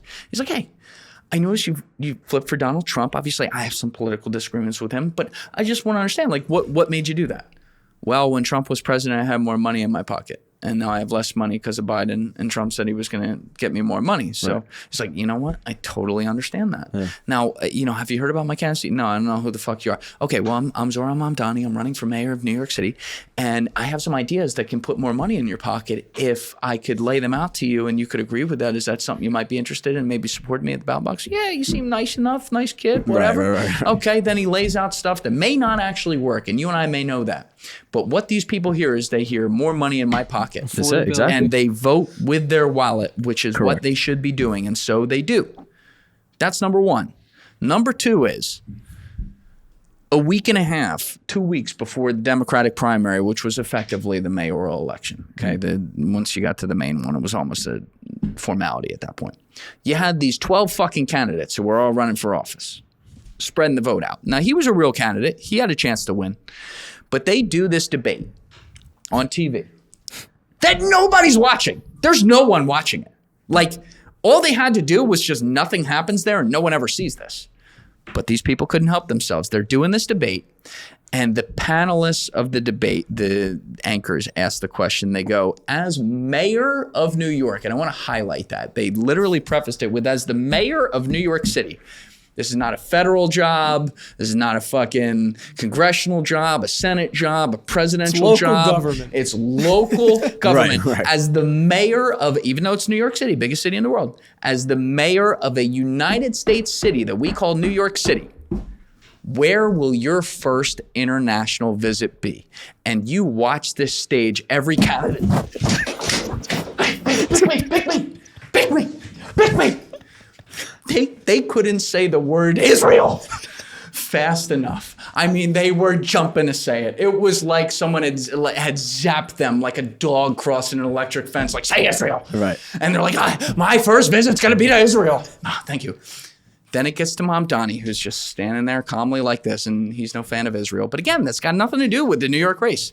And he said something like, as mayor of New York City, which is the office I'm running for, I look forward to serving all of my constituents right here in New York City. I think he said including my Jewish he said my something Jewish like, I want to constituency. get out there and hear the issues of New York. That are affecting New York. Like, So he wouldn't even pick any city around the world. Logical. And then Cuomo jumps in. He won't say it. He hates Israel. He won't say it. Then they all start piling on. He hates it. He can't say it. And then the panelists go, sir, do you believe in the existence of a Jewish state in the middle? This is for mayor of New York City. They're asking about the existence of a foreign government. All right, you got your crash out. I'm sorry, but this just gets me fucking fired his up. numbers just went like, They went like this because young It was kids, a phenomenal answer. You know who they don't like? They don't like Israel. That's they right. don't like that government. So it and you know all what makes else they don't sense. like? They don't like everyone who supports it, and they don't like it getting involved in their elections. And they go, you know what? The fucking I'm also the sure 32-year-old guy, he speaks for me. I'm sure moderate New Yorkers too are just like, oh, that logically makes sense. He's going to help the city. He's going 100%. I'll vote for What a Tucker question, Carlson though. Who and asked that Tucker question? Carlson, It's this is what true. they do It's every real, time. too. It's No, I Tucker know. Carlson and Marjorie Taylor Greene are great. sitting on a podcast a week later, and they don't agree with Mamdani's policies. And I think Marjorie Taylor Greene was like, he was the only America First candidate up there. Yeah, that And it's like, woo. Yeah. So The populist. that, again, and they try to get him on that. They tried to do it again like 2 weeks ago with AIPAC comments and stuff, and he is a fucking, whether you like his politics or not, he is a master at handling these questions. I mean, if I wrote it into like a smart chat GPT to perfectly position every word just right and make it sound human, he's got it. and he does it with a smile. He does it with a smile, and he finishes with a smile. It's like, and like, he's so good that he can sit there in a Knicks jersey and be interviewed about how important it is as a Knicks fan that the Knicks won, and then be asked the question like, so do you think Wemby is now a bigger villain than Trae Young in New York? And look the interviewer in the face and say, I'm unfamiliar with who Trae Young is. Which means he's never watched a Knicks game in his life. Right. But like, then just smile. Yeah. And the anchor's like, well, God, you know what? He's confident, so we'll just Yeah, keep going. yeah. Like, he's talented, and you have to understand that. But like, people want their problems solved here, and they will turn to things if the people offering the alternatives don't meet them where they are, and then just try to lecture them and tell them why. No. Let the adults in the room handle this. That's how it comes across. So people then associate that same logic with, all right, you're telling me, you're talking down to me, saying, I don't know how socialism works. Let the adults handle us. Is that what you said about the whole Epstein thing? Let the adults handle this? How'd that work out? Everything, one and the same. Everything you just said is why Trump got elected. Yes, which is the greatest irony. When of you them look all. at it, it's Oh, like you're saying the like in the age reverse, of yeah. populism. Yep. They were tired of the left telling them like, man, you can't get man. They're like, oh, alternative choice and drain the swamp, Yep. America first. Sounded great. Yeah. It sounded great. We're in the age of the populists. Sounded Flip great. back around. Yeah, I wonder what. It's so funny you mentioned like he's a local government guy. It's not even like people care so much about this crazy. dude as if like Yeah, they tried making the thing of just like with the large diaspora in New York or whatever, but yeah still pretty stupid. And then he like goes to the stuff. I don't want to make this up, but didn't he like go to like with the other guy? He went to like a synagogue and was like doing. Yeah, the whole, yeah. I've You seen. know, multiple videos. he'll listen. he'll get down. he and cuts he'll it put a up. yarmulke on. He'll put a Everything. yarmulke on. He'll do what he has to You do. know, like it's political talent for whatever that is. Yeah, I just think we focus on things that really don't, like the fear that he's a plant for Islam and he's looking to take over New York City. Oh, that's classic. I think it's just like it's funny. I was talking to Soph, and he's like, what do people think is going to happen? Like, do they think he's already been there? Do you see any sort of conversion of demanding that every New Yorker converts to Islam? The city's doing really well since he got into office. But what do you really think is going to happen? If you don't want to be Islamic, you don't have to be Islamic. All right. They're not going to force feed it down your throat. Like the fear of this. I guess it hurts because like it's a sting from 9/11, and I understand it. Kind of like you understand how these people voted for this guy in. I felt the sting from 9/11 when they said we're going to Iran on behalf of a foreign nation. Yeah. Right. Their hands aren't clean. Just saying. Our hands aren't clean. No, but that's not what I meant. What did you mean? Their hands aren't clean. Our hands aren't clean when it comes to the big old 911. Deef's at the point in the episode that's like episode 6 of True Detective season 1 where Matthew I'm like this? McConaughey really Oh, you're saying that we were in on 9/11. That's a conspiracy. We will not. We will not be That's going down kind that. of what I was saying. That's a conspiracy. You're like you're at the 10th floor. Deef's trying to get you to the 16th floor. That's a tough one. But you're right, because people were like, they thought like they were gonna start doing the mosque wake up every day, where they're like, I just don't get it. Like, what are you so afraid those of?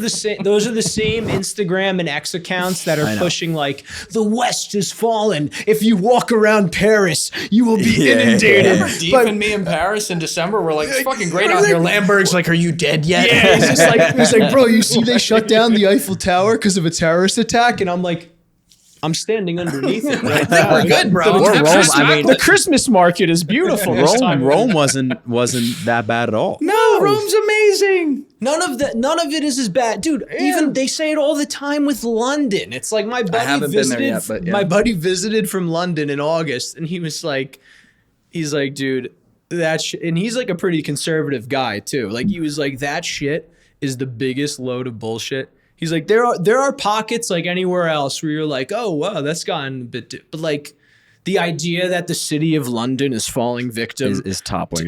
Yeah.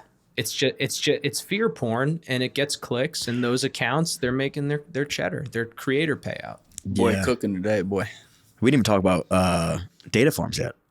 Well, we kind of did. I already said it affected my hard drive sales. But we bookmarked that conversation. Well, that's what I bookmarked. Yeah, it's just all literally hit my business. Now it's enough is hardware. Enough is enough now. It's not even AI like infecting my computer. It's hardware. Yeah. I just think it's also pretty like wasteful. Like, what does it really do for the common man? It's very wasteful. Kevin AI. O'Leary, come on the show. I know everyone's you're being building now. Okay, so you kind of have this like building you have this like two-sided thick prong where it's like we don't have jobs and we do nothing with our days, and then it's like, what do you need AI for then? What are you creating efficiency in your day-to-day life for? I'll say what do this. You and I, guys like you and I, that could use AI to be like, hey, mock up a thumbnail for us. We don't even use it for that reason. I've never used it for that. I have never used it other than I feel like I am a guinea pig on a wheel where I feel like I'm getting things done when I'm clotting how I feel that day or reasons being, but I didn't get anything done. Right. Versus what I was doing prior to AI. You're just getting psychosis. Yeah, I'm not saying it's not useful. People are just getting psychosis. I 1,000% agree, and I think you create like this, I want to get things done while being lazy mindset. What could I do?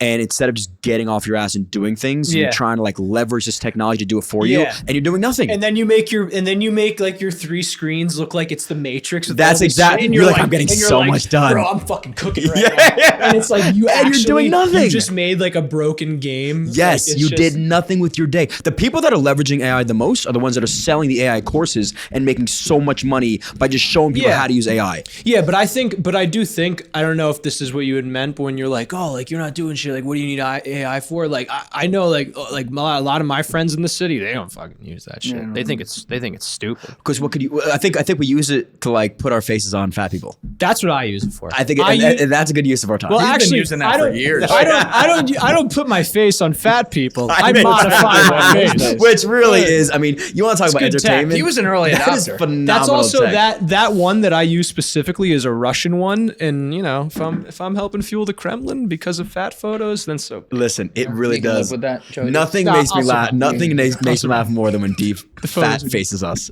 And you know what's funny? Or old face. The old face is good as well. The old ones are fun. It automatically puts them in an album No way. and An I AI have an generated album on my phone. There are 422 photos. Oh, let me pull it back up. 422 photos of that exact thing. Can you show the camera too? Yeah, I just gotta. There's just there it like is. tons of them. Dude, wait. Oh, that's me. It's me, you, and Deef. That's terrible. Wait. I show that picture of my grandma, and she. That is if I look like that when I'm older, take me out, dude. Nico, you look great, bro. Nico, Dude, who does Nico look like? like He looks Einstein. like No, he looks like Jerry Garcia from Yes. The Grateful Dead. yes, yeah. I showed that picture to my grandma, and she had no clue. She's like, I think you should shave the mustache. He wanted. I'm like, grandma. You know? Yeah, I gained a little weight. Yeah, this Hey, is I fun. put a few wrinkles on. Nico Aronson he has never told a joke in his fucking life. And I know. he's one of the funniest dudes I've ever met. Who's that? Z? That's crazy. amazing. That's just like the crazy like. Dad He looked like a you meet whole at ass new bar. person. Yeah. So okay, this is how we're using AI. I think That's it's how been, you should use but AI. but I do you think? And let me ask you your opinion because I'm sure it's pretty strong. I think we reach a point within the next 5 years where we kind of deem this thing useless and we stop using it. Where what? Where we deem overall usage of AI. I'm not talking about like companies that are using it to like Yeah. increase efficiency. Yeah, And you're saying it gets a bubble. I think so. I think so, I yeah. think the I the think companies there's a that are bubble there for sure. it's like any sort of tech bubble. Well, because like I think of when we were talking about earlier with like the generations and stuff. One of the things that I was thinking about, I didn't say it, was like I know someone. Because I was going to bring it up because you're like, oh, like you could get jobs then. And I'm like, yeah, even the idea of like going out and just being a salesman, right? Like that is one of those jobs that no matter what was always an option for anybody where it's like you can always go into sales. Even that though, I actually they're gonna coming for that. I'm gonna push back and say this, and maybe you guys are gonna yell at me. Don't yell at me. I feel like I'm going to agree. I kind of feel like I think this is the easiest time to make money doing pretty much anything. We have more opportunity to create wealth in this country, especially than our parents and their parents' Like, generation with the ever had. internet? With anything, we make money talking into a camera, Julian. I don't totally Requires disagree. talent, For sure, it does. But think and about a this. lot behind it, dude. Yeah, there's. I'm still 7 days a week, 6.5 years in. I'm not saying that you don't work hard, you don't have talent for sure. I get what we you're saying, created though. this job, and now Yeah. you're creating jobs for other people. So I do think that yes, I think the structure of how we make money in America is. And Naval said it one day. Naval said he believes that there will be a time that everybody is an entrepreneur, which I don't think is necessarily true. No, he's but fucking, I can't stand him but I anymore. do think there's going to be like there has to be some sort of like accountability where if you don't necessarily like the system and being this like corporate slave, you have to then create your own wealth. No, but I agree. What I was saying though is that the idea, like you can't even be a corporate. That's my problem. Like that fail safe of like I can just go and work in sales. That's disappearing. Like I Sure. know someone who was on a sales team of 50 people.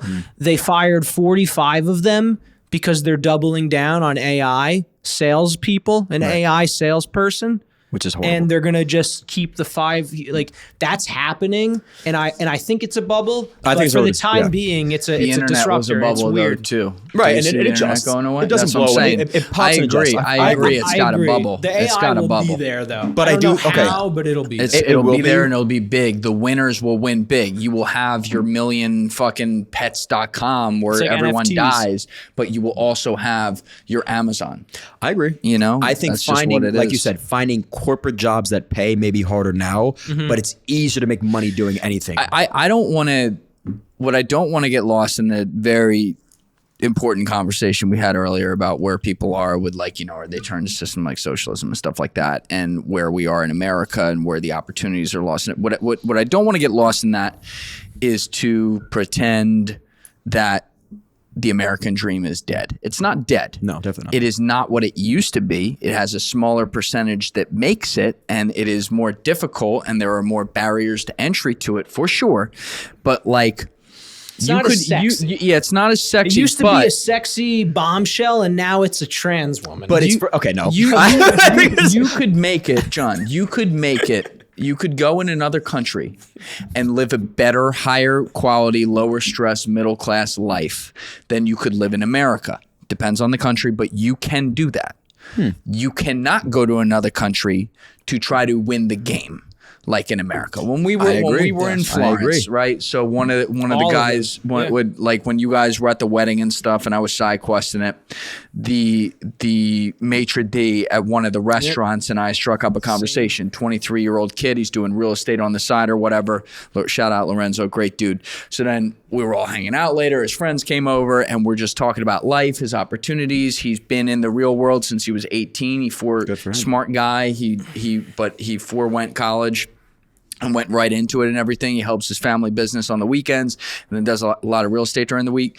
And he wants to come to America so badly because he has serious aspirations and serious and a very high intelligence and wants to be able to win in certain industries and stuff like that. And the fact of the matter is the game is not set up the best to do that in Italy. Right. But like the middle class lifestyle in Italy, I would argue right now is probably more positive than it is in America. I have a family member who's actually going to move there and do that right now. Which is rare though. Which it's rare, but I'm saying like that would have been unheard of 50 years ago. Just based from what I researched. It's rare. It's rare in the sense that it's not 1 out of every fucking 5 people. Right. But where it was 1 out of a million people, I'm exaggerating here, 20 years ago, that number's a lot. It's not 1 out of a million anymore. No, it's trending upward. It's trending upward. And so I think in America, we still have the ability to work hard and get the fuck after it. My mentality, and again, you heard about some of the advantages that I'm well aware of, so I really have no excuse not to make it. But my mentality since the beginning, when I burned the boats and fucking gave up everything and went to do this, was I will make it or I will die. Dramatic, yes, but like in theory, that is how I've treated it. And that is how I've gotten at least to the point I'm at right now. And like you can do that in America. There are other places where you are set behind the 8 ball to even do that and even succeed. If your parents, and again, I think your success, and I'm not slighting your parents at all, right? They're great people, but it's so much less about what they provided you as framework and more about what you didn't with what you were given. I appreciate that. And that's just being honest, right? Yeah. You said something about how the middle class as a 23-year-old kid is more comfortable there than they are here. And I want to challenge you to ask you why you think that and what that looks like for him, right? So for example, we have 23-year-olds that are fresh out of college, tremendous amount of debt, which they put themselves in, which I don't think is... Do you know, all right, John, John, were you smart at age 17? I actually was above averagely smart. If you, all right, let me volunteer. I was fucking retarded. Comparatively. No. As a society, as a person side, no, I'm dumb. Yeah. But other 17-year-olds, I'm like, I can go drink, smoke, and fuck for 4 years if I sign right here. Sign me up. I agree. I think that's the dumbest loan they give out is to 17-year-old kids. I'm with you on that for sure. But let me just land my plane a little bit. Sorry. I think 23-year-olds nowadays, given what they make, are spending way too much. Like we spend $7, $8 on a cup of coffee nowadays. I don't think the person in Italy is doing that. That's not true. You think it's not true on what side? Hold on. Before I even get to Italy. Like, did Kevin O'Leary enter the room? Is he in here with us saying, right now? I think you're watching. Coffee $8? Why is coffee $8? That's not the point. I didn't say that. No, but they wouldn't be spending that. They wouldn't be charged that much if we didn't pay for it. What do you mean? It's a supply and demand thing. The money. So why is the rent for the Starbucks is too much money? They gotta spend that. They gotta charge that. But that's just that. The margins are still tremendous for Starbucks. Have not risen at the rate that prices have increased. It's just math. I think that math is way less dramatic than people think it is. I think people think it's like this. Statistically, you're wrong about that. Look at like what I would consider like luxury items that people don't need on a day-to-day basis. Like a cocktail, right, is in New York City $20. Mm-hmm. 20, 30 years ago, at a real nice cocktail spot, it was $15, $20. It's not like it's dramatically different. 15, 20 years ago. It's not that much different, though. No, but even for the middle class everyman, I'm telling you, it's different, dude. The middle class everyman could go to the bar after work, knock a few back, and he wasn't putting himself into like credit card debt to do that. But he also wasn't going to a luxury cocktail bar. He was going to a dive bar. No, but even a dive bar, even cocktails a dive bar, just pay $5 for a beer at a dive bar. John, Dude, I really? think Yeah, I'm telling think you you're this. I think you're making arguments though that mathematically aren't maybe if it's backed up. I don't have happening, I don't have the numbers in front of I'm me, just so saying, I don't want to get I think lost in basic it. But needs, right? You look at the generation, and I hate to sound like I'm a boomer here, but I think you you look, sound like a boomer. I know, but all I want to say is I think the respect it. generation prior to us lived below their means, and we strive to live above our means. John, they were buying houses for $10,000. Okay, they were And not. that's also the the boomers were not. The boomers were not. Yes, they were, dude. I could show. I Maybe could not in show you. northern New I could Jersey, show you but some people I know. I'm just saying, like they're. Yo, go to Milwaukee. You could buy a house for that much money. No, that's not true. Tommy G's from Milwaukee. It's not like that. But Missouri. you know, Pick another one. I'm Jason- just saying. Listen, For $400K though. Again, to live out in the literal middle of nowhere or whatever, away from everything. Okay, yeah, you can do that. But I'm saying, like, you are underemphasizing how much of a fucking V we are making, and then a backwards V we are making in the wrong direction when it comes to prices and affordability. I also want to. I also want to note that that luxury thing you're talking about.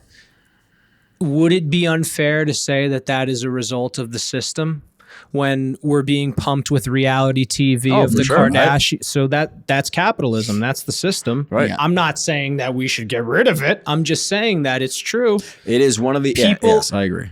People know that food is very unhealthy.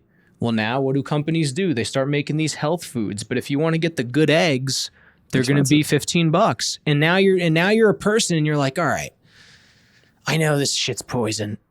I'll spend $7 more and get the eggs. But now you might do that for your milk and your yogurt. And hey, maybe you shouldn't be getting that shit. But at the same time, the system has driven you down the lane of saying, hey, our food's poisonous, but you can get pasture-free, cage-free eggs, which we're realizing aren't even like as fucking high quality as they say. It's just all marketing. grocery bills that were $190 2 years ago for me are coming in at $320, $330 right now. It's that's ridiculous. Not That's crazy. what I can do. Whatever that percentage is right there, I can tell you average incomes aren't increasing at that rate, or even remotely. They're going backwards. Actually, I've seen it. I've seen it in the marketplace. I've seen what's available and what people are willing to work for. I'm like, damn, really, Bro, even just from wow. 2019, me dropping off in Brooklyn and moving in for the first time to now, it's like what crazy. the fuck? It's crazy, bro. I think it's bigger than you realize, and like it's easier for. It's also demographics too. We have a way lower birth rate because children have become a financial calculation, which is fucking crazy. It is. That is Whereas nuts. like boomers just popped them out. You know what I mean? And the people that had the boomers really popped them out. So we now have a society that's skewed to where we have way more up here than we do down here, and they're living longer now, and we got to pay for it. And what is it? 85% of them support taxing the younger generations Yeah, I more to saw support that. them. I saw Listen, that. I mean They want this their Social Security. I mean this so nicely. I just hilarious. want you Sons of to bitches. quote George H.W. Bush, who I didn't like, but just read my lips. Fuck you. We're not doing that. quote. Okay? Like, I don't know if he said that, but like it sounded good. I think he's definitely said that at least once. I think he Probably said like no more higher taxes or something, then raise taxes. But Right, like, right. Oh, damn it's it. just fucking crazy, and that's the mentality. And again, I don't go at boomers individually because it's a groupthink thing. I don't think they're like bad people or anything. I love a lot of the boomers in my life, even when they piss me off sometimes. But like, they mean well. It's just like they don't understand that like.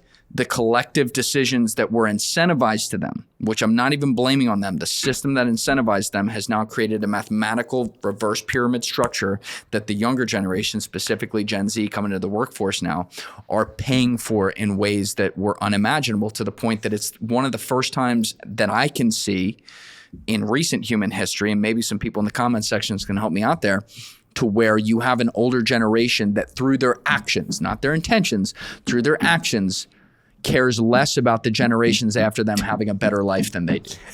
You're saying That's such a boomer thing to do, dude. you're saying the boomers don't care about the They generation don't. below. No. Mathematically and actions-wise, I can prove that by basically every metric. Yeah. And I'm not, and again, that's not their intention. I don't Yeah, think they're yeah. like, yo, fuck you, John. No, of I course. hope your Yeah. world sucks. Right. But it's like, yeah, I bought this house for 10 grand. I think I'm gonna hold on to it till I die. Or they're like, oh, I did my time. I want my Social Security. Oh, well, it's running out. Then tax the younger kids. Give me my fucking Social Security. So you think it's like this unwritten, unspoken rule where like It's groupthink. it's That's all it groupthink. is. But now, what would not- be yeah. what would be helpful would be like Imprison all of them.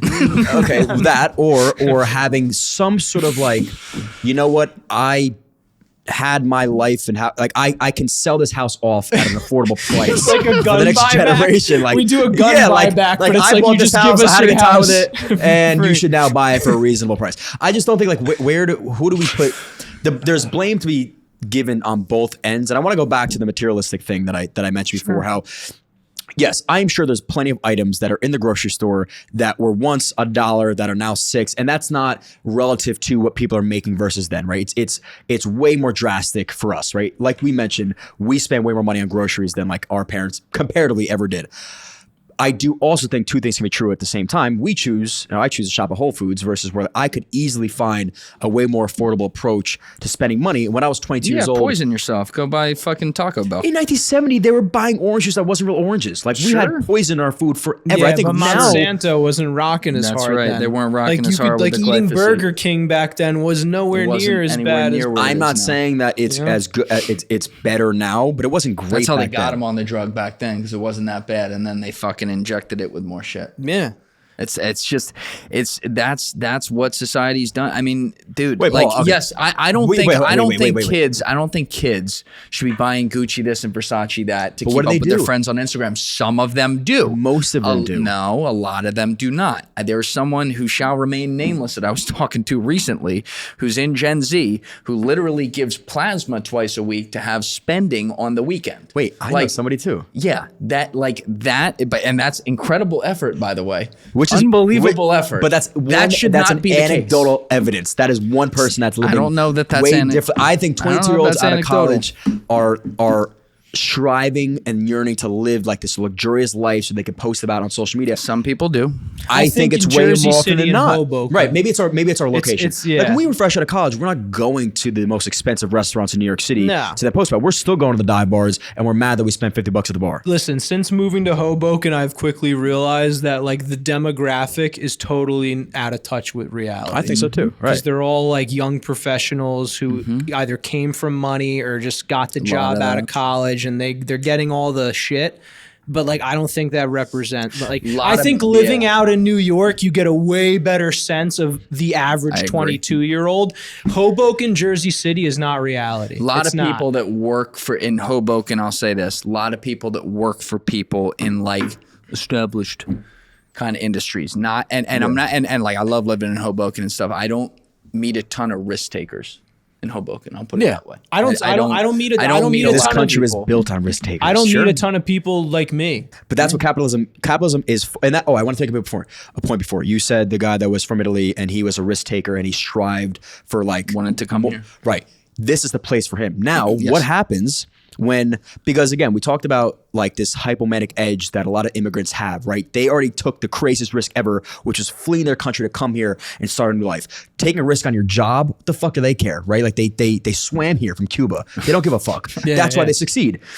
But now you have this third generation that are like, I don't have that built within me. Yeah. So I would probably be better fit for a life in an environment that was a little less risk adverse and a little more comfortable. So you don't strive. Yeah, I don't- But boomers gave that comfort. The boomers were Yeah. the ones giving us participation trophies. Why is everyone so entitled? Oh no! The good times create soft men. Yeah, of the course. hard, That's a what it slight. was. Of So course. that's what it was. I don't want to go in circles here, but what I'll say is like there's some things we're not going to agree on, and that's fine. There are patterns that are cultural, social, and economic that have formed that are getting stronger and stronger in the avalanche of their snowball down the slippery slope. That if we don't get a hold of it soon, it's going to be uncontrollable at some point. I don't know when that point is, and I would like to think we don't get there. But like, if you can't see that that's happening, you need to open your eyes and see that that's happening. It's not to say everyone's faultless. It's not to say there aren't some kids that are contributing to their own demise. There are, but there are also some clear lacks of opportunities that did not even exist when I was coming out of college, which wasn't that long ago. You know, and I have to look at that, and I have to understand that, and I have to help do what little part I can on my little corner of the internet to diagnose it and see if we can have people come together and come up with good ideas. Well, that's not even like an argument. We could objectively look at numbers, right? Sure. Unemployment rates and job availability. Like, obviously, it is getting harder and harder to get a job. But I think the point I was trying to make about this individual that is yearning for success and like what that looks like to him is a lot of money and a big whatever, like a grandiose life. A lot of people are on the opposite, but they live in America that is catering the other people. And it kind of sucks for them. Like, all they want is like a regular basic job and to live kind of like happy with their family. Sure. And people want to be able to, And America, I don't think is conducive for those people, but unfortunately you're stuck here. And that's the thing. That's what built America, though. The middle Correct. class Middle is class. what built the country. And the Right. middle class had the hope of the American dream, the house with the white picket fence, a few kids, an ability to put them in college so that they could go live a better life than you, have a decent job, work hard, retire, have enough money to not worry about where you go to dinner, and then look at the sun and eventually die and hope it was a good life. Like, that existed. That does not exist right I agree with that. I'll agree with that. And so I think we have to figure that out. It's hard. And, Like, it's for very the hard. risk takers, this is the place to be. And that's my mentality. And, you know, I make no apologies about the hard work that I put in and my aspirations and what I want to do. But like, I'm a competitor, bro. I want to win. Yeah. I want to be the best. I don't want to play on the court. I want to dominate the court. Do you think that's innately in you? I do think there's a piece of it that's innately in me. I agree. And I think it's in everybody, right? It's either in you or it's not. But what happens is I think we have this like narrative that maybe is a lie that we tell ourselves. Let's say that's not in me, but I'm telling myself that's in me. I'm stuck in a race against you. I'm losing if I don't have that within me. So now I'm struggling to even make basic means because I don't even know like that's a thing anymore. And it's very difficult, I agree, to do just like a basic job in society and contribute and now have the house with a white picket fence. Part of it is also people, and this is where we got to change some mentalities. People want it. They want it now. They want to expect it. I've watched myself run in this race for a long time, even when it drove me nuts. At a steady pace, longest view in the room. Balls to the walls, working hard behind the scenes, but longest view in the room of not expecting to be at 100 right away, right? Like, I've only ever been underrated in what I do. And I'd much rather be that than overrated. It's not even close. And, you know, I remember when I was a kid and I heard the tortoise and the hare story for the first time. I fuck with that tortoise so heavy, man. Because I'm like, that dude got it. Yeah. He understood that this was a long way to go, like me. and he trusted the fucking process. And the hare just wanted it. Let's go, let's go, let's go. I can run fast, let's go. But like, I remember hearing that for the first time. And even as a kid, like, those wheels were turning. And, you know, it's not to say like, oh, go slow and everything. That's not what I'm saying. Yeah. But like, you have to be able to have patience. You have to accept the fact sometimes that you're going to fail when you don't deserve to. Like, sometimes you will put the ball through the net 10 times out of 10. You're not getting points for And it. be winning on the scoreboard 10-0. And someone in the system of life says, yeah, go fuck yourself, and puts 11 on the board for the other team. And it doesn't make sense, but you got to sit there, be a human, let it out, complain to someone close to you. You know, I do that once in a while, and then fucking get moving. Yeah. Let's go. Next man up. Let's go. Next job up, I should say. Yeah. And like, listen, I think I've only ever lived between my two ears. I've told you this before, so I can only know how my brain works, and that's got its ups and its downs for sure. But like, where there's some ups is like, let's fucking go. Right. We're going to get this right now. Yeah. Yeah, it's hard for us to speak about situations we're not necessarily in. You know what I mean? It's like it truly is difficult to feel what it feels like to be a 22-year-old kid fresh out of college right now and struggle to get a job. Like, that really does. Especially if you never wanted this risk taker life. If you always wanted to be like an entrepreneur and an innovator and you're fresh out of college, you don't really have a job, okay, maybe that's pushing you in the direction of like, go do something. But if you're like, hey, I want to graduate in 4 years and get a steady job and live the rest of my life in this one job, that seems way more luck. rare now Yeah. than it ever was. Good luck. It seems more rare than making it as a quote unquote entrepreneur, which is extremely rare. So that's probably what's causing this like That's create my divide. point. That's what I'm saying. And that's I'm crazy. like that middle the fact class. that's true is crazy. Yes. Yeah, but like, That's okay, insane. but like take it. Because not everyone could be a YouTuber or like a No. comedian or this or There that. are so many times And it also where ruins things it. out of my control Yeah. could have gone wrong with this. I agree. And Yeah. I I'm in wouldn't the have same made it. boat. I'm in the exact Okay? same boat. Like Yeah. there are so many times out of my control. And I know that's happened to other people. Now there are people that I think sometimes take the defeat and they get defeated easier than others for sure. And I just described that a minute ago. And I've watched people that I knew, I always root for people in my head, always. And I never want to be the reason someone stopped. That's why I try to take calls when I see them and things like that. But like sometimes in your gut, you just know like a lot of talk. This motherfucker's not built with the action. And those people, that's where the law of averages comes in. And some of those, they deserve not to go all the way because they stop or whatever. But then, there's some other situations I'll see where I'm like, yeah, that's not because that motherfucker didn't want it or didn't put the work in or didn't whatever. Some things went wrong and sometimes some things out of their control. And I don't sit here and go, man, that could never happen to me. You don't know. But yeah, I mean, you want to go for it all. You got to take big risks. And that is very possible out there. You have to decide what you want. I'm not saying you got to know that at 22, but you should figure that out before your 20s are done. Yeah, I think people aren't in a rush, and at the same time in a rush. They're like, oh, I'm gonna got plenty of time, and then like you're 25, 26 with no job, or maybe you tried something and it didn't work, and then you're gonna keep trying something and it doesn't work. Where's your like again? The fail-safe maybe 30 years ago was, like you said, there was always going to be this job available, whatever that job is. What is that job now? I don't even know what the fail-safe is. I Your don't know. fail-safe is you roll over and accept a slow and painful death while bagging groceries. Living on the street? Like, at where do you live? ShopRite. Yeah, like, that's horrible. I mean, it's like, it's sad. It's very bleak. Very I think that's why, like you said, 17-year-olds are dumb and we're giving out loans to them as if they're smart. Almost like the system was set up that way. Yeah, Huh? almost like there were people making lots of money off that. Dude, if I asked at 17 years old, if you asked the bank, hey, can I get $400,000 for what? I want to go start a business. There's no way they're giving that to you. But hey, I want to go to $400,000 to go to college for gender studies? Sign me up. Do it. pal. They're like, brother, Unforgivable we loan. need you here. We're gonna give you a scholarship for 5% of It your really tuition. is. It's heinous, man. That is a real, and wow. That fail-safe part, that really trips. I never really thought about that. Like, what do you do? Yeah, well, that's what I'm saying with like sales. Like in my head, just because I've done it in the past, and I always saw life as like if everything goes wrong, you just go into sales. Which I think is still, if you're, I think if you're that's a still personable guy or gal, that's what you do. And like, yeah, I do think That'll always exist. I think I do. long game it will, but right now it's a little fucking shaky, and I'm like, I don't like that. How about this? What if you're not built to be? I think again, salespeople will always exist. What if Yeah, you're not yeah. a fucking salesperson? What if you don't Some like people talking? don't, to and, people? and they no, don't totally. win, and that's Totally. and that's fair market dynamics. Yeah, for sure. What do you? Yeah, I guess. And then maybe a bleaker perspective is like, if you're not providing value to the society, why do you deserve to make any money? Like, why should we pay you to do nothing? Yeah, but is life about providing value?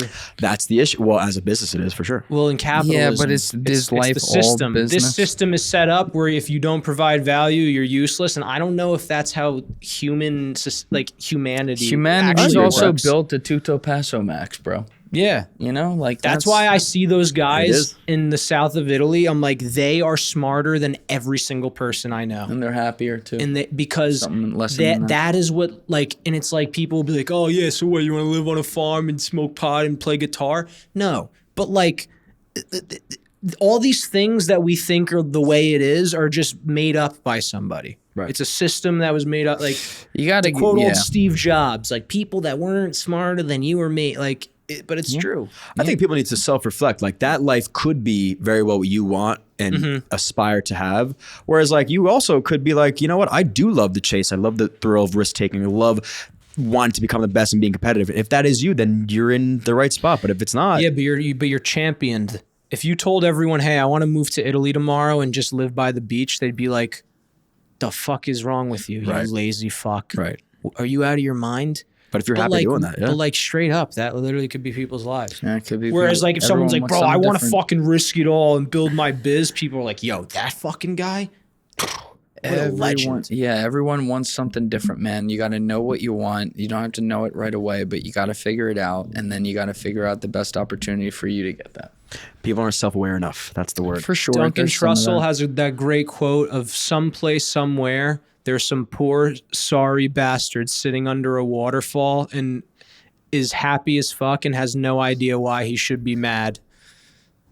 And that guy, to me, that is the winner. People think the winner is like Mr. fucking Dubai, this and that. No, the winner is that fucking guy. It's happy. He's happy. He's happy. And he has peace. Like the amount of cortisol we all have in our systems living here, and I don't help myself with that for sure. But a guy like you, or like you aspire for a lot, as soon as you start feeling peace, what happens? You start getting that's the nervous because you're letting go of what got you here. Yes. So this if I said, you know what, I'm really happy in my life right now.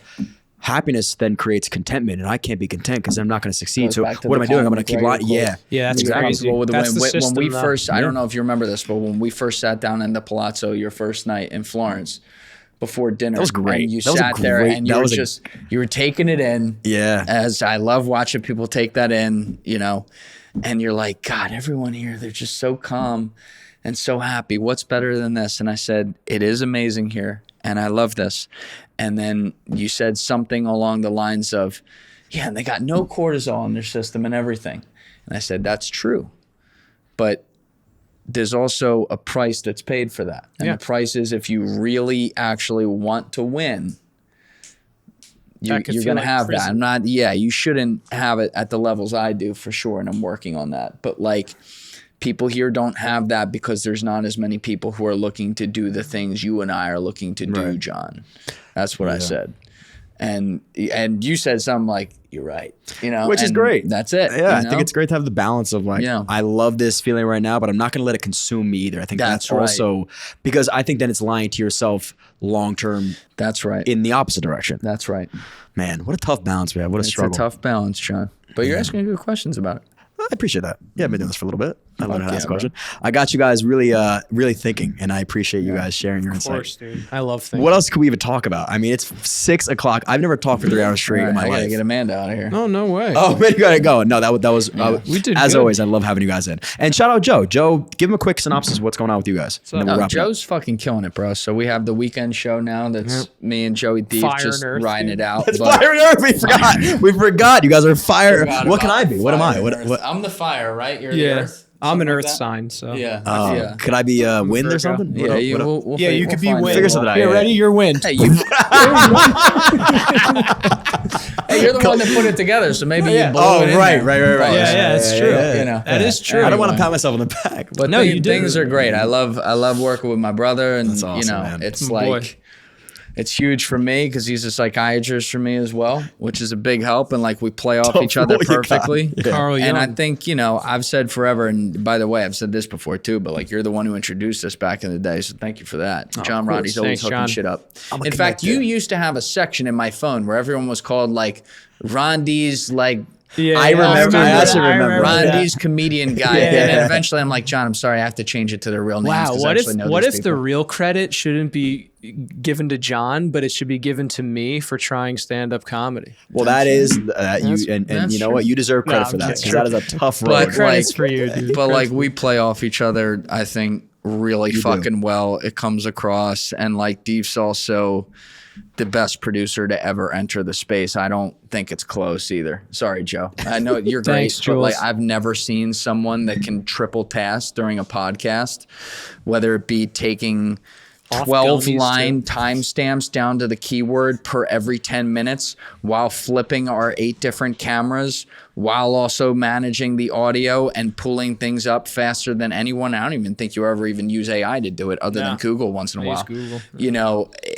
It's unbelievable, and the dynamic is just incredible. And like now we're growing the team more, and you're only as good as the people who will join you on the boat. And so I try to get the best people on the boat, and I think my batting average to this point was 4 for 4. We're trying to be 5 for 5 now. I'm feeling pretty good about that. No pressure. With Amanda, I think we're going to be in good shape. But I like people that want to be around and want to be a part of it and want to build things, and everyone kind of, the best part is when you bring in people and they're great at something and they can tell you what to do with it. That's it. Like, that was the best part about Alessi, starting with me like as a kid. Yeah. And then getting to the point where he's like, no, we're going to do this. Right. It's like, oh, fuck yeah, I don't have to explain this. In fact, he's explaining to me. Like, that's the coolest thing ever. But I'm really, it's a small bootstrapped organization here, but I take a lot of pride in that. We've come a long way that way. And I like keeping it like that. I like that people come over and, guests who have been on all these fucking shows that have 40 people in headsets in a warehouse show up and they see my bed right there in the studio right there. And they're like, fuck yeah. They see me just like, I'm not even wearing a shirt. Wait, who's that? It's like, just, why is he staring at the wall? It's so low key is the point, and I take a lot of pride in that, and I don't ever want that to change. I'd like it to. I'm not saying my bedroom will always be right next to my studio, but 2 blocks away, that's fine. Yeah, but it keeps you. It's a reminder. It's a reminder every day. And it's really cool. I think people understand that, but it's fun to watch. It's been awesome, and having the extra show now. We're putting out 3 episodes now a week, and Deef's driving that, which is really, really cool. And things are coming along. I'm getting my life back a little bit, which is nice. It's still very busy all the time, and I'm still working every single day. But I'll take a night every week for myself a little bit, which is something I was not even doing a year ago. He's fun to go out with. But he is. He slaps that car down instantly. What'd you say? He slaps that car down instantly. Come on, dude. Listen, it's on the biz. It's always on the biz. Listen, when that's the nice thing. Maybe I'm a little less like that when it's just personal, but when I'm going out with John Rondi for biz, that card's coming out. Yeah, that's right.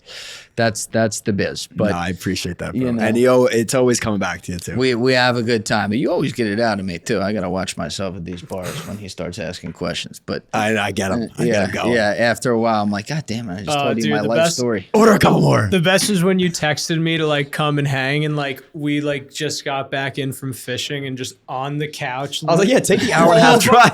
Take the hour and a half drive. We woke up at 3 a.m. to go on the boat and like we're not. I don't think I'm gonna make it. Hey, Meadow, what kind of drive am I looking at here? Yeah, no, and then Sean, we gotta get him on a camera. We gotta get him on a podcast. I gotta find an excuse to get Kish on a camera. I don't know what it is, Kish but is one of my favorite people, man. We'll He's so figure it out. fucking funny. Him and Nico are just funny without trying. they really are. And then put them together, forget it. Oh, you put them together, it's gold. Yeah. But yeah, no, it's cool to see where things are, and it's kind of fun, like checking in here every 6 months and stuff. It comes a little farther each way through a lot of ups and downs. Listen, you are always welcome here. If you guys would do a quarterly check-in, yeah, we should do that. We'll put it on the calendar. Joe, thanks for dude. Also, we got coffee tomorrow morning. We do have coffee tomorrow morning. We do have coffee tomorrow morning. If you guys want to stop by Haraz Coffee every Wednesday, we'll be there 8 a.m. All right. Wish you didn't tell the public that. Oh, now it's gonna be flooded. I have enough schizophrenics in my DMs now. Okay. I was just kidding about the location. One of my favorite parts of the job. I'm constantly getting DM'd by schizophrenics. You know what? If people, I'm kidding. If I love somebody all of showed you. up to Haraz on a Wednesday, I would actually be elated. So please show up.